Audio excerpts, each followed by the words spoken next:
Here we are. Welcome, Hello, everyone. everybody. How we doing this evening? How you doing tonight, Bam? I'm good. How are you? Good. Very excited. We got Roy de los Santos coming up for kind of a part two of a previous interview we did with him, and I want to clear a few things up and talk about stuff. So yeah, it's gonna be good.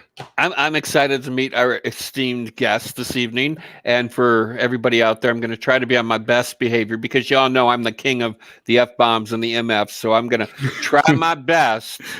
As God is my witness, I will never. Oh, sorry, wrong movie. I will try my best to be on my best behavior.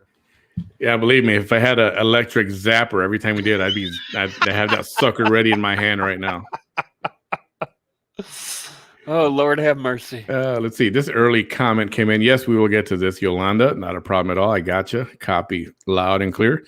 Joe, Hey, how are you, sir? Frank, Mr. Frank? Lerma, how are you, buddy?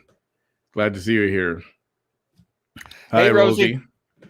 Good evening. Snoopy. Snoop Dogg. How you doing, Snoop? Yes, can't wait. Yes, absolutely. How you doing, Linda?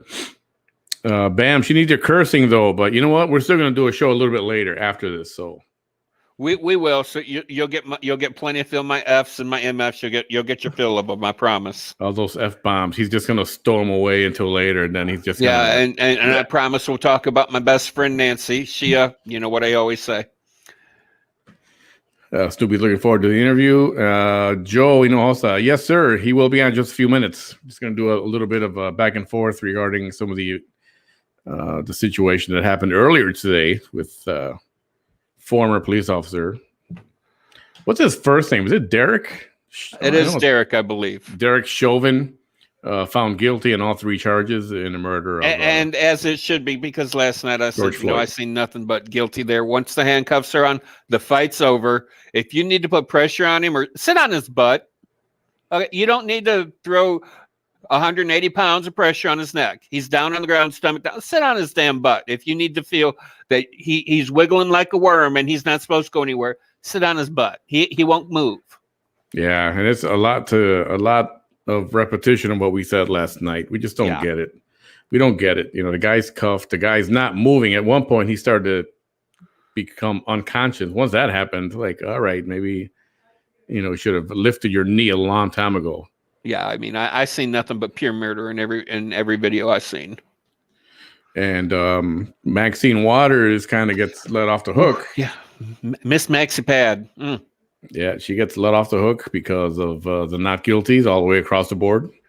Yep. So the city of Minneapolis is, they're not going to burn it. They got what she wanted, so she's good there.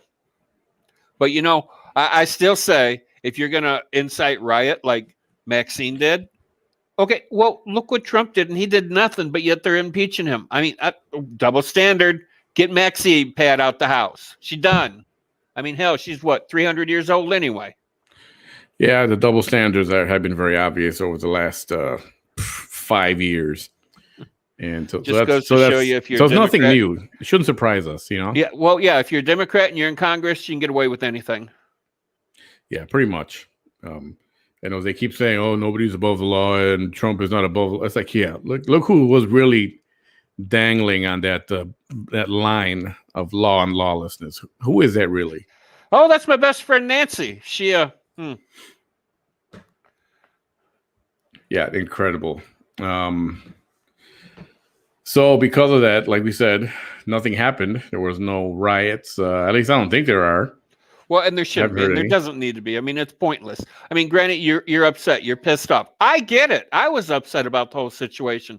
But that doesn't give me a free pass to go to Target and take everything I want out of it, or burn down Walmart or my corner Walgreens. All that does is hurt your own damn community. Yeah, and that's the bottom line. I don't understand, and I don't agree with the. I'll never understand it. Yeah, with they equate a certain level of civil discourse and rioting and stuff to show their displeasure and how things are going, and depending on their level of displeasure, it will equate to, X amount of rioting and looting and lawlessness. It just doesn't, I don't agree with that. I always say one planet, one people. But when you riot and loot because you're pissed off about something, I'm sorry, you're not acting like a human. That's what this planet is. Human. We are Earthlings. We are all human on this planet. When you act like that, first off, you're showing your backside and you act like a pack of animals. There ain't no space for you on this planet with me. I'm sorry. If you got to act like that, go find your own damn planet. I don't need you. Yeah. Totally get it. Yeah, so that happened today, and Mr. Chauvin is looking at somewhere in the ballpark of 40 years in prison, If not more. I think at least 40, if I'm not mistaken. So he's going to be, I know that they will appeal. It's almost guaranteed, but the verdict was so quick, and the evidence was so overwhelming that. I'm sure his attorney's going to go. He didn't get a fair trial because of all the media about the whole entire what happened for so long. It wasn't a fair trial. They had him hung the second they walked behind closed doors, is what he's going to say. Yep, and a lot of that is true. However, the truth is he did kill the guy. He did. I seen it with my own 4 eyes, and it's on video. It's covered. It's documented. He killed the guy on camera, pretty much. Shonda says they don't care about the community; they care about what they think they're entitled to. Yeah, well, you're right, Shonda. There were some of those BLM people that were saying, "Yeah, so what if we want to go get to Nike and get some shoes, or so what if you want to get into Target and get things that we're owed that?" They kept saying we're owed that. Yeah, well, guess what? I'm owed a lot of things too, but the only way I get it is I purchase it with my own money that I earned, just like you should. Carol says, so we got a guilty verdict, and the Floyds are millionaires now. So can BLM and Antifa go back to the rock they crawled out of from under? Yeah, let's see. They're still going to make noise. I think they were still making noise, even though the verdict was out. I mean, as long as they were peaceful, hey, you know what? Go march all you want. I don't care. That's what I care about. How many years? I'm going to say in the ballpark of 40 is what I kept hearing. Snoopy. And each and every single one of them is well-deserved. Marisa, welcome. Hey, Marissa. And I think Roy, stand by. I'm going to bring you up here in just a second, okay? Give it about a 60-second warning. No, not going to happen. Good. Bam, he a hoe. Bam's a hoe? I'm a hoe? Well, in the past, I have been. Okay, I'm not going to lie. I have a shady past. I used to work street corners and whatnot. But yeah. TMI, man, TMI. How you doing, Ben? Tonight we've got Mr. Roy de los Santos, and it's very convenient how on the first day of early voting, some items came out online on the internet, and the kind of the very cliche kind of stories that come out, first day of voting or election day, that kind of thing. So, I'm like, amateur night. It's it's not earth shattering kind of news. And you figure some things would come out by someone. So anyway, let's bring Mr. De Los Santos on. And there he is. How you doing, Roy? Hey, Roy. Hi, guys. Hi, Bam. Great to finally meet you in person. Thanks. Nice to meet you, too. So yeah, we were just discussing the Chauvin trial earlier, the guilty we got today.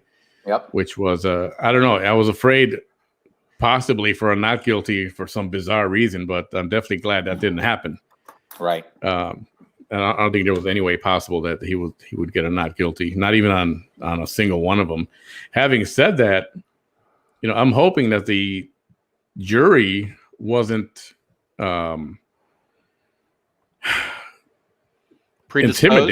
intimidated by the things they were hearing, even though they were told, don't watch the news, don't read the news, don't watch TV.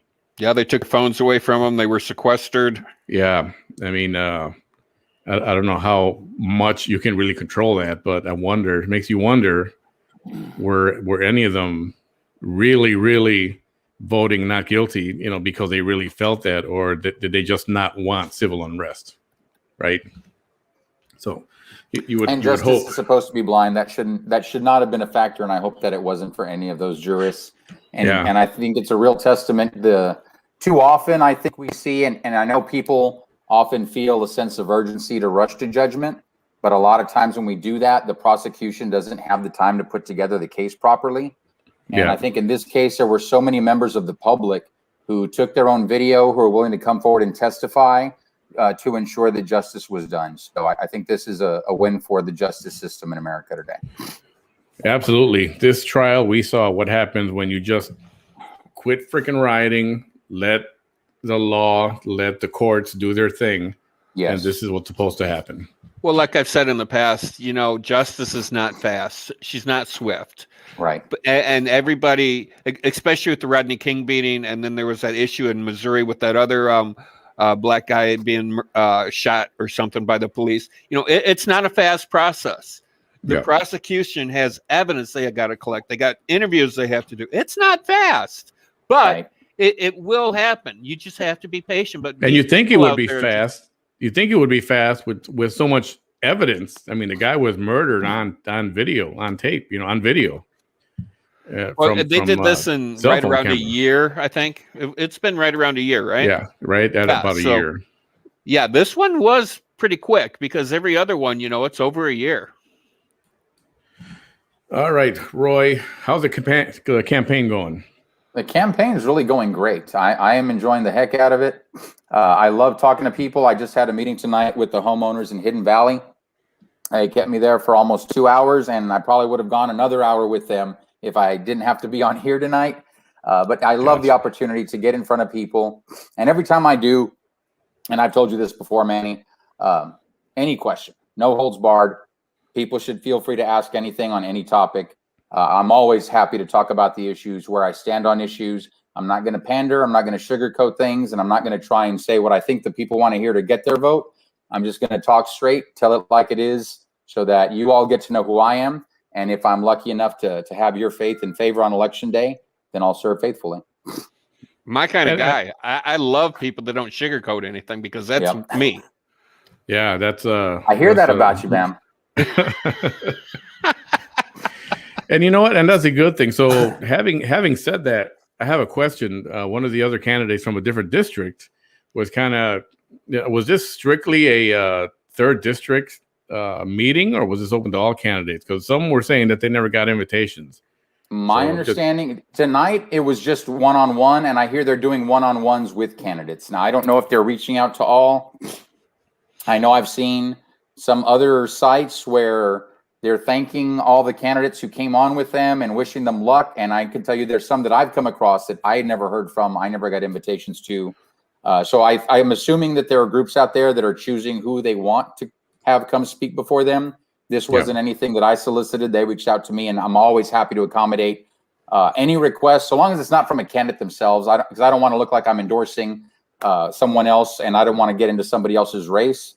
But if you're not a candidate and you've got a podcast or have a group you'd like me to come and speak to, I will be there. That's excellent. So without further ado, as they say, let's talk about the big elephant in the room. Early voting started the other day, and boy, right away with it came an image of you. The October surprise came early today, the other day. And so obviously, you know what we're talking about. We kind of just touched on it before. I will give you your platform to say what you want to say. This involves an arrest at some point in the past. I don't know anything about it, and very few of us do. I will fairly say that. And so I will let you say what you need to say about it, and take it from there. Take as much time as you need, and we'll go from there. Thank you, Manny. And I'm going to answer it the way I like to answer questions. I'm going to give you the answer up front and then explain and talk about it, because I hate people that try and give you a long, drawn-out talk and then maybe get to an answer at the end. So I've been arrested twice in my life. First time was, I believe, 2006. I could be off on the year. That was an arrest for public intoxication. It was right outside my condo. And so the argument in that case was that I was not out in public. I was on private property. And the judge agreed in that case, the charges were dismissed. That was, again, 2006 maybe. The last arrest and the picture that came out this week, that was from a DUI arrest that happened Memorial Day weekend in 2020, so just last year. And that's still pending. I should be in court sometime this summer for that. And let me say, I know that the question has been, and the question that's being asked is, what did he do? What was he arrested for?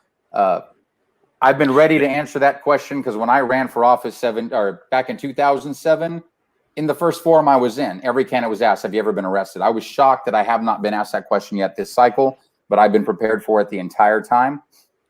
But I will say that whoever had that picture also had the charges. Yeah. So I want to say people want to know more just to know than I'm not going to say they really, really care. Right. Obviously, if you murdered somebody or that kind of thing. Or if it was embezzlement, if I stole someone's embezzlement, money. Right, exactly. I'm going to start off with nobody's perfect. I have an arrest in my life also. And bam, he's got, I don't know, a couple dozen or something like that, right? You got something like that? Two. Okay, two. Sorry. And you know what? Nobody's perfect and things happen. And I think some people just want to know more so they can just talk about it and talk about the guy and, anything to throw somebody under the bus for whatever the reason. But right. And let me say one thing on it. And like I say, I can't go into the details because it's a pending case, but for the people, because you do have a right to know this, as involved as I've been in the community for years, people are going to say he's going to call a compadre, he's going to call in a favor. I'm not doing any of that. I've got a lawyer. I'm going through the process just like any other citizen would. I expect to be judged fairly based on the evidence, and I'll accept whatever the decision is that comes down from our justice system. We're a nation of laws. I have full faith in that, and I'm not going to take any shortcuts or end runs. Whatever any other citizens have had to do in this scenario, if it's appropriate for my case, I accept. Understood. So this was, let's see, so that would make it less than a year ago when this happened. Yes, just under a year. That's why it's still a pending case. If it had been longer, it would have been resolved by now, and but that's not the case just yet. So what is the timeline for that, more or less, to... I believe June 24th is when I'm due in court. Okay. So at that point, I'm sure this will come up again. Hey, Nadia, welcome. And like I told you last time, I will show comments and stuff. You don't have to respond to every single one. I'm going to show whatever I think we can hold off till later. People we will ask later once our main session is done here. And if you guys are willing to stick around late, I am, and I'm happy to answer every question if you want to try and get to those, even if it goes past the 90-minute target. So another hot question, well, we'll call it hot, of maybe one person in particular. I want to go back to the arrest only because, there are people who really seem upset about this. However, if you look back, we can point to a whole basketball team of people that have worn orange jumpsuits. And so like I mentioned before, he who is without sin, let them cast the first stone. Where's that damn stone? Yeah, I don't think any stones are going to be thrown around here tonight by anyone. If not by the whole city. People make mistakes and things happen, and you know what? You deal with it. You take the consequences, or you fight it, and you deal with it, and you move on with your life. And people learn from their mistakes, and what can you do other than be open with it and say, hey, you know what? I did this. I made a mistake, and move on with it. The people are going to try to equate that and try to, all right, well, now he's running, so something shady is going to go on there if he's shady, because they don't know all the details of the arrest. So they're going to start to see, I told you he was shady. I told you. But and I'll say to that point, Manny, I'll say one of two things. If I wanted to do something shady with regard to this, either one, I wouldn't be running for public office, because it would be a lot easier to fly under the radar if that was the case, or I would have tried to expedite it, get it swept under the rug or dismissed before the election day even came. And as you can see, I'm not doing that either. I'm letting the wheels of justice turn at their pace, and I'll own up to anything and everything that I'm responsible for, and whatever the system sees fit, I'll accept. So why not put it out there yourself before somebody else put it out there for you? That's a good question, but I think any PR agent would tell you if they haven't asked the question, don't put it out there proactively unless it's about the issues. And this one really isn't about any of the issues as far as the city goes. Right. That wasn't something I thought about putting on one of my push cards. Well, and I get that. Yeah. I really do. And Yeah. that was a really good answer because you're right. A PR agent would say that's not an issue, so why include it? Yeah, my PR firm, they've got a laundry list of the things they would prefer I don't talk about. I piss them off regularly. Because I believe in being honest. I've had campaign managers in the past who are like, Roy, if you would just stop telling the truth and tell the people what they want to hear, you'd get elected. That's not who I am, though. Even if it rubs people the wrong way, I want them to know who I am. And if you have faith in me based on who I am to represent you, fantastic. If not, I accept the will of the people. There, Mr. Torino, we are here for you. I'm sure that's a fan you got there. Everyone has skeletons in their closet. Even I do. I was underage back then. Deferred adjudication. Yeah. Oh, we've all done stupid shit. Everybody's done stupid crap. So the question is, who put this out? Are you aware of who put it out? I was told it was one of the bloggers that are out there. I know the name is Juan Garcia, I think is the name on that site, but I don't know if that's an individual. I've heard some people say that's a fake account. I don't know. I don't know who the individual is. But yeah, that's where it came out on a Facebook page. Yeah, I've heard that was a fake account. Somebody sent me not a photocopy, a screenshot of it. Mm-hmm. And of course, didn't provide much information other than just the photograph. And you guys know as well as I do, if somebody's got my mugshot, they've got the charge with it. They could have released that, but they wanted to throw it out there, like we say, October surprise and stir the pot. And that's okay, because the people have a right to know. They have a right to ask those questions, and I'm happy to answer them. I agree that everyone has skeletons, although transparency is the one thing you are pushing. And again, that's why I'll be transparent. Yeah, and again, we go back to the comment about being transparent, but also it's a marketing thing. You know, you talk to your PR. Is it and it's a tricky it's a tricky case. It's like, well, do I talk about it now, bring it out in the public, or do I just wait for it to eventually pop up? You're damned if you do, and you're damned if you don't. Yeah. The way I see it, either way, somebody's gonna not be happy about it. But yes, your campaign people or person or whoever that may be, they would advise anybody, don't bring it up unless somebody asks you about it. That's what would have happened. Yeah. So, having said that, and I can say, Manny, that I had folks that advised me ignore it, just don't answer it. That's a small site. Nobody really pays attention to them. Don't answer the question. But I don't believe in that. If anybody asks a question, no matter how big, how small, how well connected, how not connected, if a citizen of Brownsville is asking, I'm going to answer the question. Yeah, I agree. Very well said. Diana says, Roy has always helped the community ever since I have known him. He's the best candidate for the people of Brownsville. Thank you, Diana. Surely you do have support out there. Some of your, I wouldn't even say opponents. You have some, perhaps candidates from other districts or people, elsewhere in the city who are very skeptical of certain relationships that you may have with either city leaders or past leaders. And I will throw some names up at you because people want to know. One of them is Sylvia Atkinson. And it was said the other day that, and not about Sylvia, actually, a quote I was going to say was something else, but they've put you and her together as the same kind of shady people. What relationship do you have you had with her? Were you involved in any of that movie business back then? And that's what people want to know. And that's a legitimate question. And I can say no. Sylvia was an investor on a movie with Rodrigo Moreno with Pink 8 Media.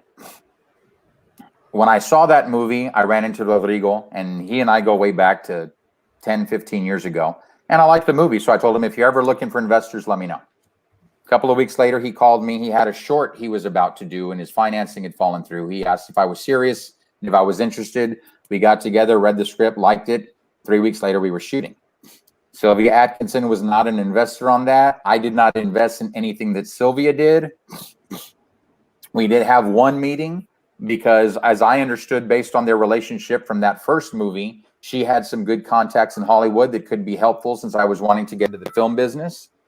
So we had to sit down and had lunch. It was clear we were not going to come to any type of an agreement or understanding where there would have been a good working relationship for us. So no, we never went into business together, and I've never invested in any of her projects.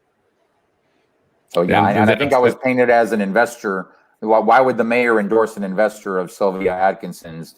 That's not the case here. I'm not an investor of hers. And that was important that we set that straight. And if I were, I would tell you. I would absolutely tell you. And that was the other name that was thrown around also. It seems like anyone who is has said the word hello to Mayor Trey Mendez is automatically connected to them in one way or another, or a conspiracy theory comes up. Right. How long have you known Trey?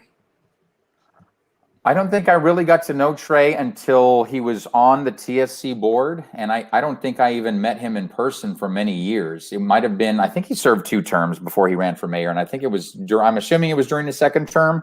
Now, I know I liked what I had seen, and I was one of the folks who, before he announced for mayor, I'd heard buzz about him being recruited, and I thought that was a great idea, just based on what I'd seen him do at Texas Southmost College.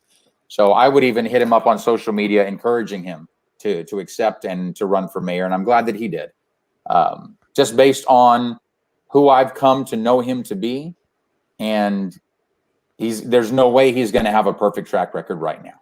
He was thrown into a pandemic that he couldn't have expected. There was no playbook for it. Have there been missteps along the way? Absolutely. Could he do a better job in some areas? Absolutely. Do he and I butt heads on some issues? Absolutely. And I have no doubt we will continue to do so, whether I'm on the commission or whether it's just with the other work I do in the city. But he's someone I would consider a friend, and I'm comfortable that his heart is in the right place.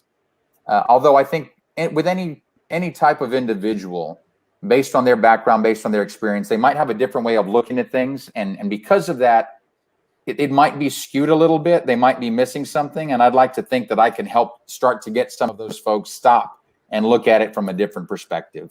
I'm definitely not part of the Brownsville elite. I grew up on Southmost Road. Dad was a longshoreman. Mom was a secretary. And I've worked jobs all my life since I was of age. And I still do today. So it's been said, it was said yesterday, that a vote for Roy is the same as a vote for Rose Gowen. And this is someone who is not a fan of Rose Gowen. And apparently some people are not fans of Rose Gowen for whatever their reasons may be. Her political views are like way, way, way left. I mean, she's far left than the left is. Yeah. So I think that's why they don't like her. But Where do you she's a stand? phenomenal actress. Oh, I'm not talking about the actress. I'm not talking about the actress. Oh, we have a doctor candidate who was a doctor. So got it. Is a doctor. Yeah, is a doctor. But not in practice anymore, if I get that right. Are you talking about Rose Gowen? Yeah, the commissioner Rose Gowen. Oh, I thought she was not. I thought she. Oh no, she's practicing. Unless she went back, because I know what it was. She left her practice. She left private practice. And she works at Su Clínica Familiar now because she wants to work for the people who could not normally afford health care. Because that's the clinic where if you don't have insurance, you can go there and they'll treat you. So yeah, she left private practice, which would have been a lot more lucrative for her, as I understand, to go to a clinic that helps the poor. Yeah. So some comments were made by Rose Gowen in the forum that happened last week with the Frontera Progressive, I think it was.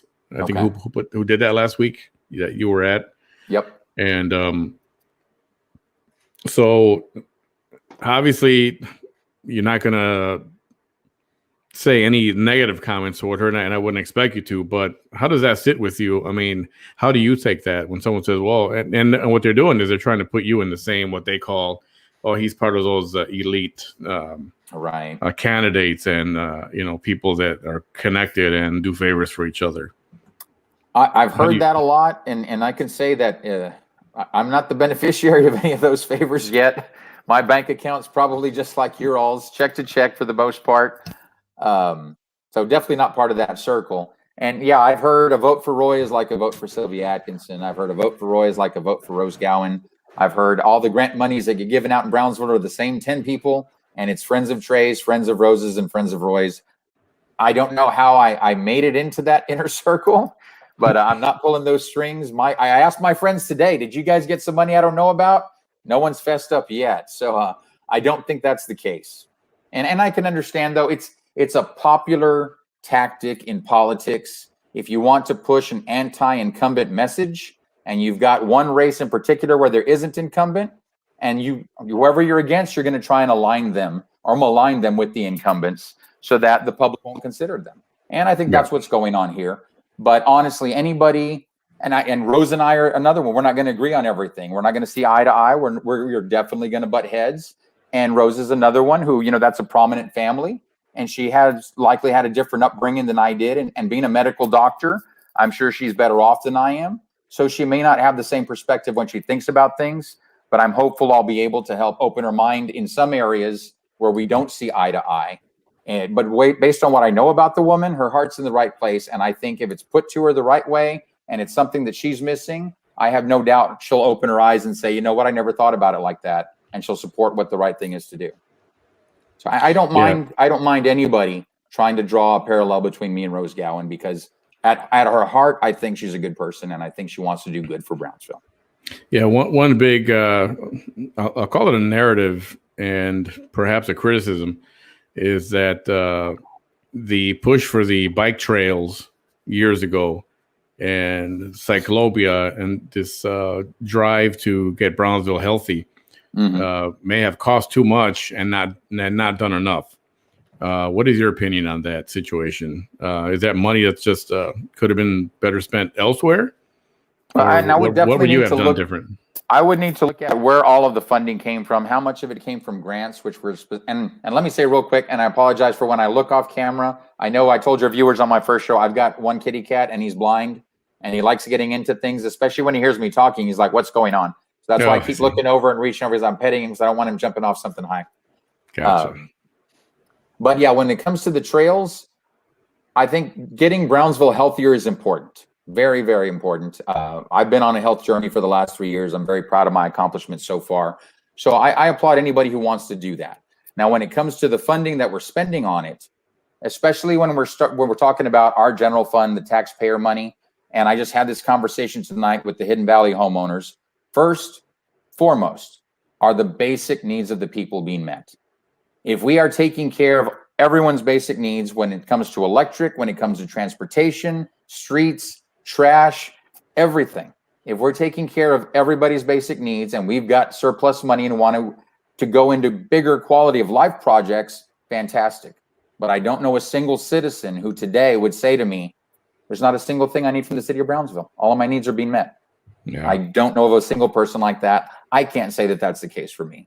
So I think we need to absolutely look at how we spend our money, where we spend our money. It needs to be prioritized. But at core, infrastructure, the electrical grid, utilities, roads, emergency first responders, those are the basic needs of any city. And then so I believe the amount of money we were talking about is somewhere in the area of $250,000 that could have seemed like it could have been well spent somewhere else versus, that particular thing at the time. It might have been a different situation, or I don't know. It just seems like it seems like those trails are not used enough. In other words, they were built and then we're expecting to see hundreds of people there every day and bikes up and down all over the place. And then Cheryls were painted on streets at a cost of another bunch of $1,000, many thousands. And there are not hundreds of people riding bikes up and down the streets. So, it's like, money is being put in perhaps in the wrong places instead of where they could really be used. Now, speaking of money, everybody knows that Mr. Musk has donated millions to the Brownsville area. Do you have some sort of plan on what you would do with that? Well, like with any grant, I expect whoever's going to give the grant is going to tell you what you're allowed to do with it. So there's been a lot of speculation, and it would be great to speculate. I don't know that we're really going to have much of a say in that, or if we're going to be able to get a seat at the table. I do know that so far he said this is to revitalize downtown. I think I agree with revitalizing downtown. I think there have been some missteps in the past in how we do it. I know 30 years ago when I was a student at UT Brownsville, Back then, I was preaching focus on housing, apartments, lofts, condos, because people like living in that type of area. And when you do that, you've now got a market of buyers. And if you've got a market of buyers, the businesses come on their own. So rather than us trying to get a business subsidized to come in here and struggle while we convince people to patronize downtown, let's bring the market in there first and let corporate America and business owners spend the money on their own, because they know it's going to be profitable now, because now they've got a customer base built in. I think that would have been a much better approach. We'll see what we can do with the Musk money. I think looking at approaches like that are going to be a big plus for us. Yeah, what would you say? What's your opinion on the why he's directing that to downtown in particular, as opposed to here's 10 million for the city, do something? No, here's 10 million for downtown Brownsville to beautify downtown. I would not normally. What's your gut I feeling? would normally be dumbfounded. I can tell you the speculation that I've heard, and in some cases, it may not even be speculation. It may be that the word has just gotten around to me. I've heard some people say, and this is not anybody that I hear firsthand from SpaceX, but I've heard some people say that as new people come to this area for SpaceX and because of SpaceX, and as they start to get out in the city and encouraged to go to different parts of town, that some of them, when they go downtown, they don't feel safe at night. And that might be part of the reason Elon Musk wants downtown to be a place where everyone feels safe. And that's an admirable thing. There's absolutely nothing wrong with that. And I think in the end, that's a net positive for Brownsville. I don't know if that's his rationale behind it. I don't know if maybe he had a great experience in Brownsville, and so he has a personal tie to it, that's where he wants to help. Or if he just looks at it and says, you know what, the north side of Brownsville, we've got new businesses, new stores, new shopping centers opening up. They're doing fine. This place is struggling a little. Maybe they need help. I can't speak to what his rationale is. There's a lot of possibilities out there, but that's a little bit of what I heard and a little bit of what I think about it. Yep. See, I see that in a lot of cities that I go to, that once every city has a downtown, but once you start spreading out and moving out, people forget about downtown. And then it kind of turns into this trashy, dumpy place nobody wants to go. I get it. Yeah. And considering, you know, if this was just some town where we had built downtown and now we've gone beyond that, that would be one thing. But there's so much history there. It needs to be preserved. It should be preserved. And the programs are out there to help do that and to encourage property owners and business owners to do it. And so, that I can understand. It's just like with anything else. You're not going to throw money at everybody equally. You're going to say who needs more, just like we do in our tax system. We're going to tax the rich more heavily because they can afford it. Same thing here is where are we going to put the money? We're going to put it in the areas where it's most needed, because at the end of the day, if all of Brownsville is healthy economically, that's good for the city. It's good for the tax base. Now, I know Bam did have a question for you. Again, it's not anything that's directly something that the city commission can do about the situation, but in some form or fashion, at some point, some money, some policies can come up regarding this. You want to take that, Bam? Sure. I mean, like Manny said, this is absolutely a question that the city commissioner can do absolutely nothing about. But I just want to know your view and how you stand about it. Now, everybody hears the crisis at the border, except Washington. There is no crisis, but you see it firsthand. I see it on the news. There obviously is a crisis. Personally, if you want to come to my country, there's a right and a wrong way to do it. And this is absolutely the wrong way to do it. Yes. But I guess I just want to know where you stand on immigration and what you, I don't know. Like I said, you can't do anything about it, but if you could, I guess. That's a good question. That's a fair question. I feel very, very blessed to have been born in the United States. And I can't even imagine what we see in movies and what we see in news stories of what's going on globally and things that happen out there. I can't even fathom some of that because we don't live it firsthand. Right. But based on what I've seen and based on what we hear, I can understand someone wanting a better life, especially when it comes down to life and death. I'm proud that America is still the place that anywhere in this world, if your life is unbearable, if your country's unbearable, If your life is in danger and you want a place that's safe, I like that America is still where people look to do that. But I agree with Bam completely. There's a right way and a wrong way.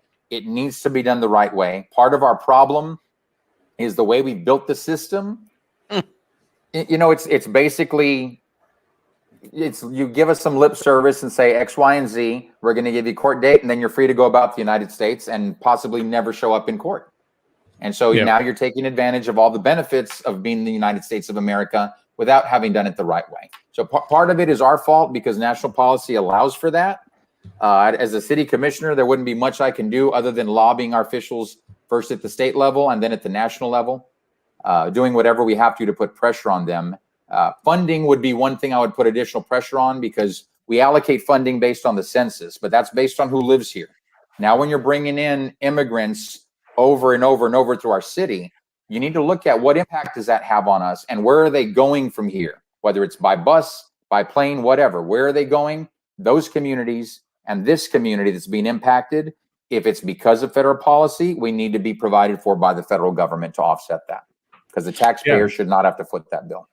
And if they don't go anywhere, they stay here. Now it's a burden on the city, on our hospital system, our healthcare, our education system. Yes. And so, that is a, whether we like it or not, is a responsibility that's been thrust upon us and for us to deal with. So some communities are suing, the administration, saying this is not our problem. There are some cities up in the Midwest who have said they will not accept any immigrants and house them because they don't have the resources. And it's basically they said it's not our problem. Don't force it upon us. Right. It is a problem. Just one more question on the whole immigration thing, because I feel really strongly about this, and I may be an a-hole for thinking this way, but I personally feel that if you come to this country and you are illegal, you're an immigrant, whatever you want to call them, and you have a baby in this country, automatically that baby's a U.S. citizen. I feel that that's 100% wrong. That right should only be given to that child if the mother is a U.S. citizen. Now, am I an a-hole for thinking like that? Is this forward thinking? Is this something that needs to be taken care of because it's such a broke system? I mean, what do you personally think? And if you want to abstain from that answer, I'm okay with that too. That's one thing that was called the answer on anything like that. But let me ask you, what anchor baby argument? But let me ask you this, Bam, before I answer the question. What if mom is not a citizen but dad is? Are they married? Does it matter? It's the child of a citizen. It's the child of a citizen. And you're saying if it's the child of a citizen who's the mother, you'll give them citizenship. But if it's the child of a citizen who's the father, you would deny them citizenship. That seems like a double standard based on the sex of the parent. So I would have concerns about that. As far as the anchor baby argument, I can't say I disagree with you guys in any way, shape, or form, but I will say is that's the way our Constitution was written. And we have the avenues to amend the Constitution. And if we feel strongly about it as Americans, we should do that. That's why we've got the number of amendments we do, because we saw along the way, this was missed, this was missed, this was missed. We could do this better. We've gone back and we've done better in some of those areas. That's why we're big on the First Amendment, big on the Second Amendment. Same thing here. If this is something that America says it's time to change that policy, we need to respect that. That's what democracy is all about. We just need to follow the process to amend the Constitution so that becomes a new law of the land. But that's a completely reasonable thing to want and expect, and that's the right approach to take to it, is constitutional amendment if we want to accomplish that. Very well, and that is correct. Let's hop over to something that you can possibly address in the future as a commissioner. Panhandlers, and I don't mean real. If they're real people that are asking for money because they're hungry, I don't have a problem buying them a hamburger or buying them a lunch or dinner or breakfast or whatever. Mm-hmm. But you got panhandlers out there who are clearly looking for money to buy drugs and get high, and they're there knocking on your car door at the light. Is that something you see as something you would want to address sooner rather than later? Because it seems like it's addressed, and then it clears up for a few days, and then a few days later, things are back to the way they were, and it's getting a little annoying, if not frustrating. It's something we need to address, and it's not one of those where you can go and just round everybody up and throw them in jail, because eventually they're out and they're back at it. That doesn't solve the problem. That's a very, very temporary fix. And I know I've seen some of these guys over the years, and someone will pull over and not just offer them food, but they'll even offer them a job. And you've got those that will absolutely take it and will absolutely go to work for you, and they'll earn a wage and they'll earn a living, and that's a good thing. There's nothing wrong with that. But yeah, if they're just, no, I don't want a job, I don't want to work for it, just give me a handout and I'm going to do whatever I want with it, then it's up to the individual citizen. Do you want to give to someone who may or may not be putting it to good use, who may or may not really be in need? But as far as addressing the issue, this is something I've been looking into for a little bit now, because in my service on the board of the Mitty Foundation, one of the projects they support in Austin, it's through Mobile Loaves and Fishes, and it's called Community First. And it's a village just outside the Austin city limit. And it's not outside of Austin because they wanted to get the people out of the city. It's just outside because the ordinances and the building codes and everything is so onerous to try and do anything in the city. It would have been cost prohibitive.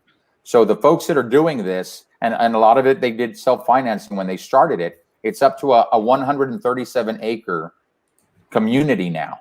And it's got individual cabins where folks can live, and it's single occupancy, and it's just like a dorm room.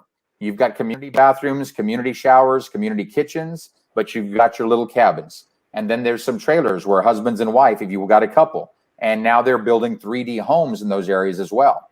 And on the compound in the community, there's a blacksmith shop, a mechanic shop, there's a medical infirmary, there's all types, there's a garden. You have to contribute in some way, shape, or form to the community, whether you're working on the compound or they've got a shuttle service into town, whether you go back and forth to town and work a minimum wage job, whatever it is, and then you're paying a little bit to contribute for your home and your shelter.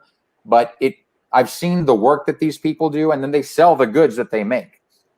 It gives them some pride in what they're doing. And, for folks, that sometimes people just have, life deals them a horrible hand, and they fall on tough times, and they just need an opportunity. And there are those out there who fall into that and just want that opportunity. So we need to create that for them. Because right now, honestly, what's the path back to, if you've fallen into this time? What's that path back to that in Brownsville? Right now, we've got the agencies that help. We've got the Ozanam Center, and we've got the Good Neighbor Settlement Home. That's a place that is near and dear to my heart. For those that don't know the history of that place, way back in the early 1900s, it was La Union General Store, and then it was Alvarez and Son Grocery. My great-grandfather, Francisco Alvarez, that was his home, our family store. That's where my grandfather, his brothers and sisters, that's where they grew up. That's my mom's side of the family, so I'm very proud of that. If I had spare time, and believe me, I don't, that's a board I would absolutely consider serving on. But I was just over there last week dropping off more shirts for them. Frequently, when I've got things that I know can go to help people, that's the first place I go to give goods, services, make donations, whatever I can do. I've served meals in there as well. So it's good that we've got those, and they're working. They do have programs that try and teach people job skills, help them apply for jobs, help them write resumes. We've got folks who go in there and give them makeovers so they look presentable for job interviews. That's a start, but we can build on that. We can absolutely build on that, because we need solutions, not Band-Aids. Yeah, that's awesome. Linda Lopez, exactly how do those past or present links relate to you? And I guess I would need her to be a little more specific, unless you know what she's talking about. If it's the links to the Alvarez family and the Good Neighbor Settlement, no, I think this is there way before that. So I'm assuming we're talking about some of the what links it refers to, but some of the name dropping that we did. Yeah, Linda, if you would update that. And then speaking of committees, and Karen's got a question here, and it's on my list to ask you because it's been asked before.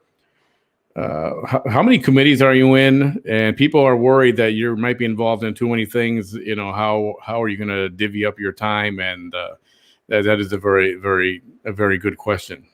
That's a great question. And fortunately, the homeowners in Hidden Valley just hit me with that question about an hour ago.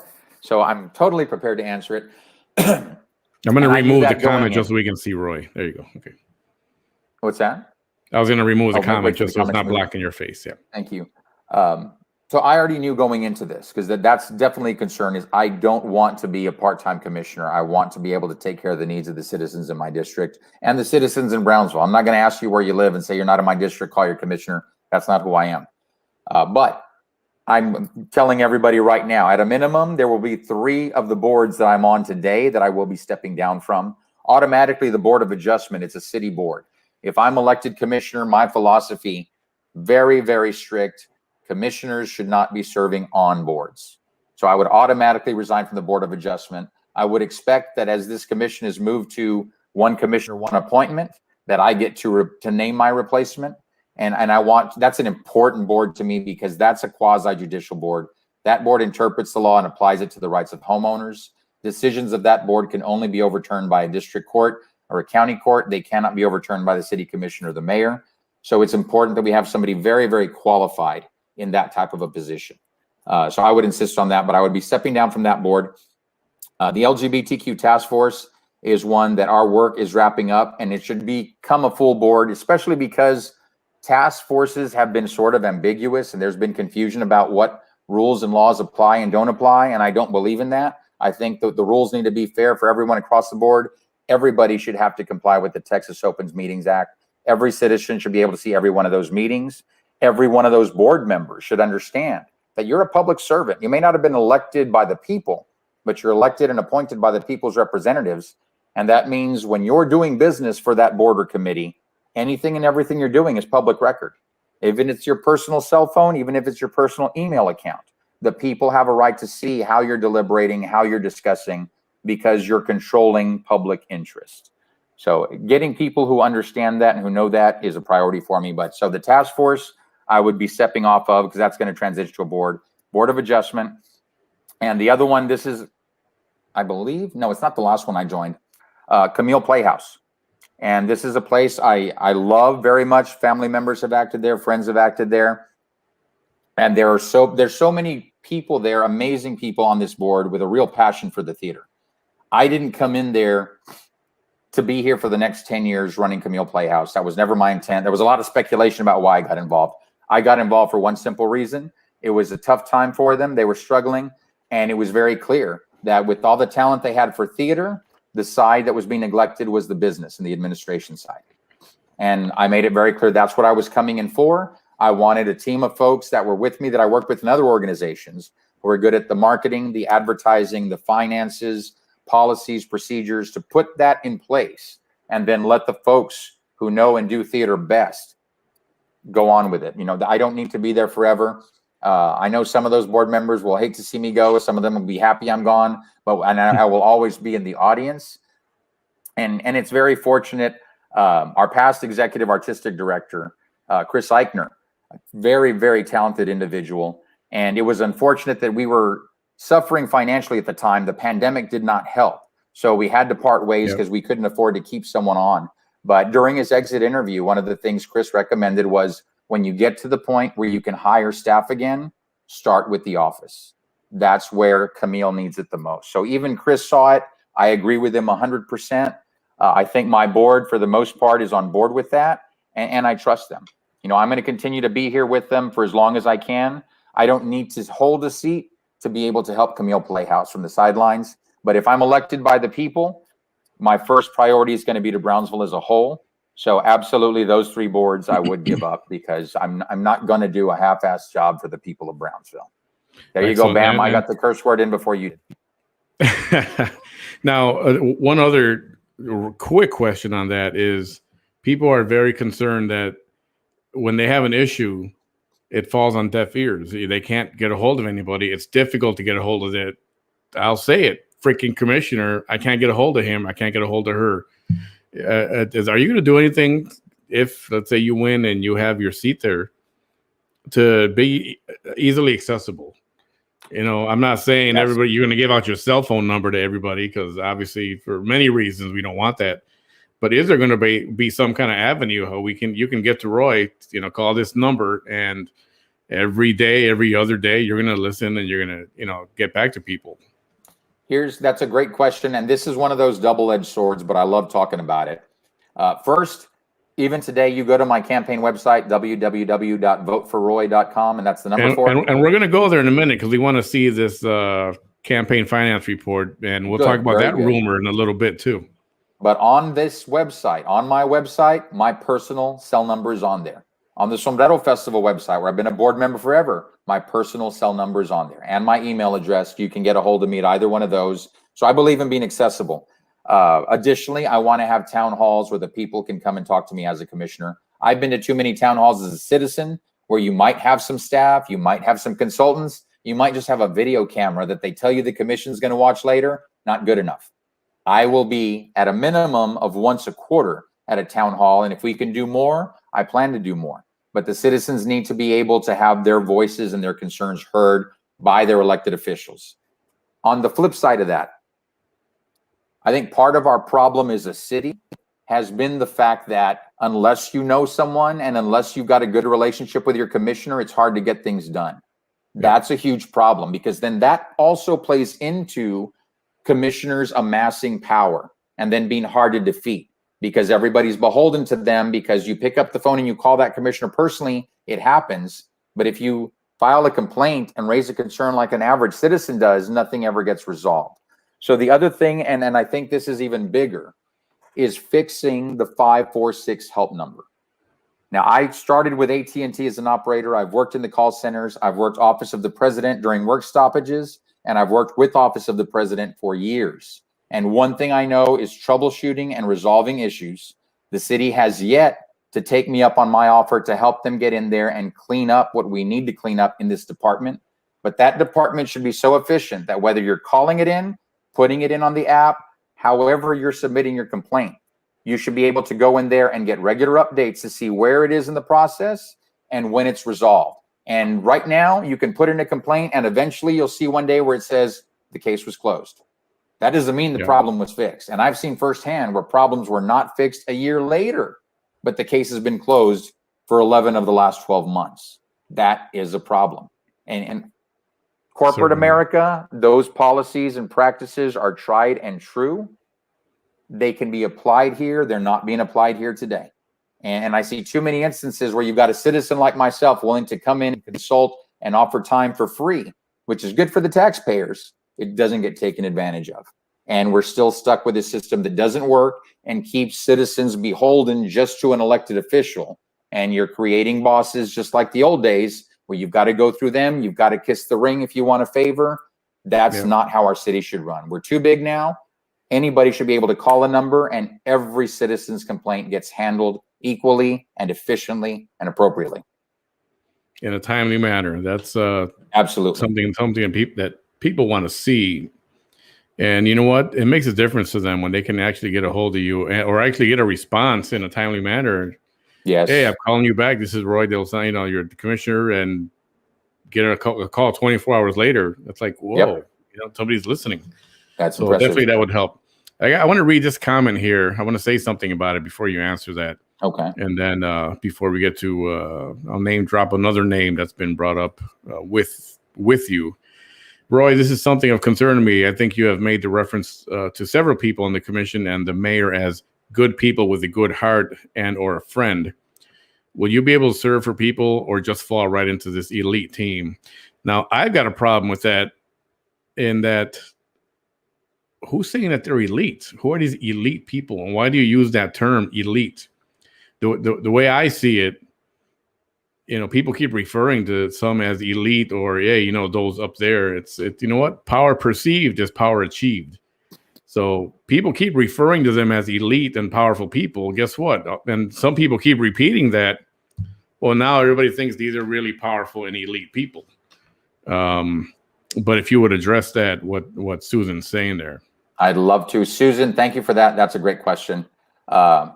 Absolutely. I can tell you right now, Trey and I will probably see eye to eye more often than not, but there's going to be a lot of times where we don't. I have no doubt about that in my mind whatsoever, because he's a friend and because I've gotten to know him. So I know how he thinks on certain issues. And that's why I feel like I can be a good foil to the way he thinks, because I approach things from a different angle. At no time and in no way will I ever fall into that elite group. And I understand when people use that word. I really do, Manny. because it really seems like in Brownsville, there is those who are the ones who are connected. You have those numbers. You've got the mayor on speed dial. You can get things done, but an average citizen can't. And like I say, you should be able to do it whether you're calling your commissioner or calling 546 help. Every citizen should be treated equally. But a perfect example of this is going on right now. I don't know if you've seen this yet, but Sunday night, in the dark of the night, a mural went up on a building in downtown Brownsville, and it's Elon Musk. And I've said this before, I am pro SpaceX, but they need to be held accountable to the commitments they made. And if the terms are changing, then that needs to happen to where the citizens are compensated and benefiting from whatever those changes are going to be, not just all one-sided. I think it's a net positive for the area, but it has to be fair. It has to be balanced. With regard to this mural, I'm on boards with Sombrero Festival. We're a nonprofit. I'm on the board with the Midi Foundation. We're a nonprofit. When we want to do anything in that area, we have to go through meetings. We have to go to boards. We need permits. We need certificates. We need approvals. You have to dot every I and cross every T, and sometimes it's a lengthy process. This happened from one day to the next. And from what I understand, it did not check any of the boxes that the average citizen has to check or that the average homeowner or business owner has to check. That's wrong. And that's why people feel there's an elite class and then there's the rest of us, pobrecitos, that we have to suffer. And it's true, we are. I jump through those hoops and I hate them. It's inefficient. It doesn't have any common sense to it. And then we see things like this, where from one day to the next, something pops up like that. Nobody had to follow the process. Is there going to be accountability there? I sure as hell hope so. And this may be something I don't think the mayor's on us one side or the other. I'm sure he had no clue on this since they didn't go through the proper channels. But it's something I would hope that the mayor, the city commissioners, the city manager, and the Historic Preservation and Design Review Board, I think they should jump on that right away. And only because it's got to be fair across the board. Dot the I's, cross the T's. And I don't know if Elon Musk was consulted on this. If he wasn't, I think you're doing him a disservice by putting up his mural without following the process, because it furthers that idea of us versus them, the poor versus the elite. That's not where or who we need to be. There's enough division in this country. We don't need more of it in our city. We need to be working together. But part of working together is we all follow the same rules. And some will say, look, there's a guy who wants to, the leader of gentrification of Brownsville. I've heard that in the last few weeks also. Yeah. Do you agree gentrification is something that is happening? I can't say it's happening just yet. I think we're at the precipice of it when we see some of these new places opening up. But, we have to ask ourselves, and it's something to be concerned with, but we also have to ask ourselves, we see what downtown is today. Right, and the other part of it was, and is that a bad thing necessarily? That's a good question. Because if you look at downtown today, any improvement could be called gentrification. If I put up an apartment building and instead of building apartments that I'm going to rent out for $300 a month, I'm building apartments that I'm going to rent out for $900 a month because they're bigger or nicer, technically that's gentrification. But is that bad? I don't think so. I think we've got to keep it balanced. We don't want people who've been there forever to be priced out of their neighborhoods and taxed out of their neighborhoods. But for these properties and areas that are struggling and suffering, if somebody's willing to come in and invest and rehabilitate them and turn them into nice places to live and nice places to do business, yes, it's gentrification, but it's a good thing. In that respect, it's a good thing. But I think we should also look at, and I'm not sure how much power we'd have on this just as a city because the other taxing entities come into it, but we should look at if downtown is going to become gentrified, we've got to protect those residential areas around them and make sure those tax rates and property values don't start going through the roof just because now downtown is booming in value. So we've got to be fair. We've got to be balanced. Excellent. Lupito, I'll get to this question at the end here. I want to flip through some of these comments real quick. Joe says, what's wrong with putting money into promoting good health in a community? I say there's nothing wrong with it. Let me answer that. Okay, go right ahead. There's nothing wrong with putting money into promoting good health, but the priority needs to be meeting the basic needs of the citizen. That's the city's obligation. Once we do that, if there's spare money, by all means, let's promote this, let's promote that, let's get into better and bigger quality of life issues. Basic needs first, though. Yeah, and also do the research on, and if it's a long-term project, what's really going to work. My opinion, and the opinion of others, that this bike trail, even though it's a nice place to go to, whenever people do hit it, It's just not well utilized like they expected it to be, or as they thought it would be. And I'm an avid user of the trails, both biking, running, and walking. And there are times, it depends on the time of day. There are times there's a lot of people out there. And a lot of times I'll ride either early in the morning or very late at night. And you'll see me post pictures with the moon behind me on top of the parking garage. Because if I go later, there's fewer people on the trails. And especially during the pandemic, I feel better about that. It's encouraging when I see families and the grandma and the parents and the kids all out on the trails together. I think it's great that we have them, but I don't think they're being utilized to their best potential yet. Agreed. Eddie de los Santos, donations are almost always earmarked by the donor, especially large gifts. Comment by Ben, you know what the Musk money is going to do to the mayor and who else owns places downtown. See, this is what I'm getting at. This keeps coming up. Now, come on, that's the truth. They will not let anyone else in. So apparently Elon Musk had a meeting with the mayor and the commissioners to give them money only for them, or only if they own businesses downtown. And they get to beautify those businesses only, and nobody else is getting any of this money. That's what some would lead us to believe. Well, the first thing I would say, the first thing I would say on that is I seriously doubt that's happening. Elon Musk is not as successful and as rich as he is making stupid decisions like that. I can't believe that's the case. And I can't imagine the city commission, the mayor, any of those folks would, in good conscience, take money if it's not benefiting the community as a whole versus just their own business. By the same token, though, I do have to say, because this is America, because this is about individual rights and freedoms, this is his money. If that were his prerogative, that he said, I'm only giving to these people, it's his money. He can do what he wants with it. And we can complain, we can bitch and moan all we want. But this isn't taxpayer money. This is Elon Musk money now. And if he wants to give it one way, we have to respect that. But I don't think that's going to be the case. I think, and I understand where people are coming from. Let's have a little bit of faith, give it time. Let's see how it plays out. And trust me, if it doesn't go down the right way, I'll be shouting from the rooftops right there with everybody else saying this is wrong. And that's my thing. And I've said this before, I choose to view the glass as half full, not half empty. You got to have some kind of faith. And I say trust, but verify. And that's what we need to hold them accountable. We need to be sure the crap is not going shady. We have a great Ronald Reagan quote. I love that one. I use that myself. Eddie Z, to be fair, I'm born and raised and I don't feel safe downtown either. Yeah, I don't either. I don't think I've ever been downtown at night, ever, in the 22 years I've been here, ever. I'm down there frequently, but I can tell you, in all honesty, I feel safe, but I'm a big guy. Yeah. In almost any town, I feel safer because I think of it from the perspective of if a criminal's out there looking for a mark, can you handle chances yourself? Are he's not going to pick the big guy that might hurt him.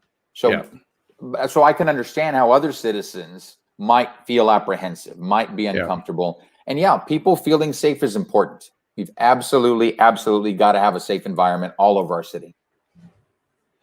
Yeah, these are one of the comments. Okay, so was the country safer under Trump? If not, why is there such an increase in illegal aliens crossing the border? Creepy Joe, maybe. Well, the word got around somehow. I mean, honestly, I believe, and this happened last time, people are being lied to down there. They're being told, yes, go and they'll let you in. Go and it's not a problem, which is not exactly a lie right now, but they're being told things will be handled for them. They will be given money. They'll be given a place to live. They'll be transported anywhere around the country. So a lot of it is false information that they're getting just so they can go and, bum rush the border. At least that's my opinion. With the change in administration, there's automatically going to be a perception that, now we're going from a Republican to a Democratic administration. They tend to be more lenient in those areas than the Republicans do. So it's understandable that perception would be out there. Yep. Thank you, Susan. Glad I could answer that for you. So a question I wanted to bring up has to do with your campaign finance report and my millions of dollars. The hundreds of thousands that you're spending on this campaign. It's been said upwards of $100,000, even though your campaign reports are there for the public to see. Yeah. And you certainly aren't hiding them as they are on your Vote for Roy, right? Vote for Roy. Yes. Voteforroy.com. I did that because one of the bloggers, Bobby Whiteman Cervantes, he's got the Brownsville Voice. every now and then I try and check all the blogs because I want to hear from everyone. And Bobby was making comments about how almost every other city, within 24 hours of those reports being filed, they're available. You don't have to jump through the hoops of a public information request. It's made available to the people. And I was shocked that that wasn't the case here. I know the city had been pretty diligent before with the application for a place on the ballot, the filing, and everything else we did, appointment of a campaign treasurer. Those went up right away. But this was at least 5 to 7 days after our reports were filed. And I know part of it was a holiday weekend, but they still weren't on the city website. And that was a disappointment to see. They're up there now, and I'm glad that they're up there now. But because they were not up there then, I immediately went to my website, created a new section, and everything I filed with the city, I have posted that there because the public has a right to know. And there is nothing that I'll hide from the public. So you're obviously, since it's on your page, it's already been edited, or like they say, redacted, correct? Redacted. Yeah. And some of those I redacted just for like my campaign treasurer. I don't want people going and picketing our house or anything. You know, they're helping me out of the goodness of their heart because they want a better Brownsville. So I'm the candidate. If there's any concerns, keep them focused on me. But I will be 110% transparent. And I think, with that report, I was probably like at $8,000 in spending. And if you look at the contributions, I would say about 50% of that was out of pocket for me. And there was another 50% of that came from donors. And I'm very thankful, but it's family, it's friends. There's one donation, or there's two donations I want to speak to in particular. One was Purdue. That's a law firm that gave me $500. These are folks that do. I'll let you pull that up. Political contributions. I guess it starts here. Yep. Yes. And those are all folks that I've worked with for years in different nonprofit organizations. Kevin Barajas, let's stop on that one real quick. Okay. Kevin Barajas, and it's only a $15 contribution. Kevin Barajas is a young man who, if I recall correctly, he's originally from Brownsville. He is now in Austin.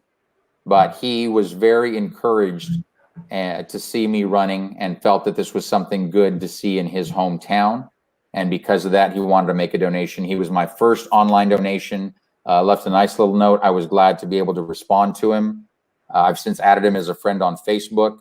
And I hope that I can continue to serve faithfully as I have in my nonprofits, that I can do the same thing with the city and make people proud, give them something to hope for and give them hope for the future of Brownsville. That's awesome. Yeah. Very nice. Okay, we'll keep scrolling down here. I see a lot of De Los Santos there. I'm hoping that's family. That's mom. That's my mom. Yep. We need to see Eddie De Los Santos on the next one. Tell my cousin Eddie that. He's watching. Eddie, listening. Yeah, get on the ball, buddy. And there's Purdue. There's Purdue. This one I want to point out in particular because this is a law firm that does delinquent tax collection. And so whenever there's an opportunity for that, whether it's with school districts, counties, cities, they usually go through the bidding process just like anyone else.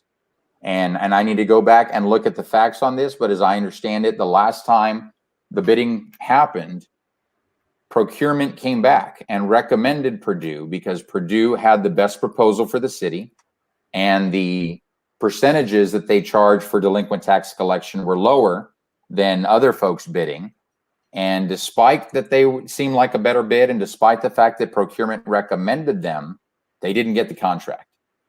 And to me, it sounds like the taxpayers could end up paying more because of it. And we have to ask ourselves why, because that's not fair. Now, when Purdue met with me, and I made it very clear, and I do this with any donor, anybody asks to meet with me because they want to make a donation, aside from people I already know intimately and personally, I want them to know up front. I'm like, don't ask me what my platform is, or because I don't want to start telling you something that I think you want to hear. I just want you to know who I am up front. This is what I'm going to be about before you even write that check. This is how I'm going to handle everything. And same thing with the bidding process. Who's the best bidder? Where does it make most sense for the taxpayers? That's what we need to go with. And that's all I will do here. And I told the guys from Purdue, if that sounds like a good idea to you, an honest public servant who will treat the bidding process fairly, and you want to support that, I'll happily accept your donation.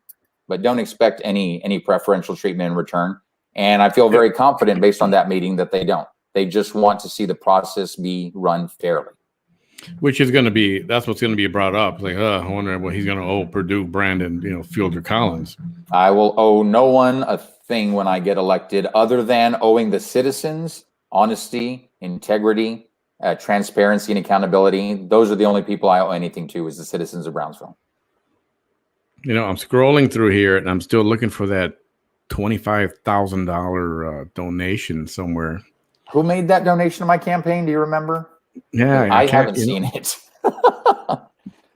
I'm surprised it was only 25. I heard I was in the 6 digits already.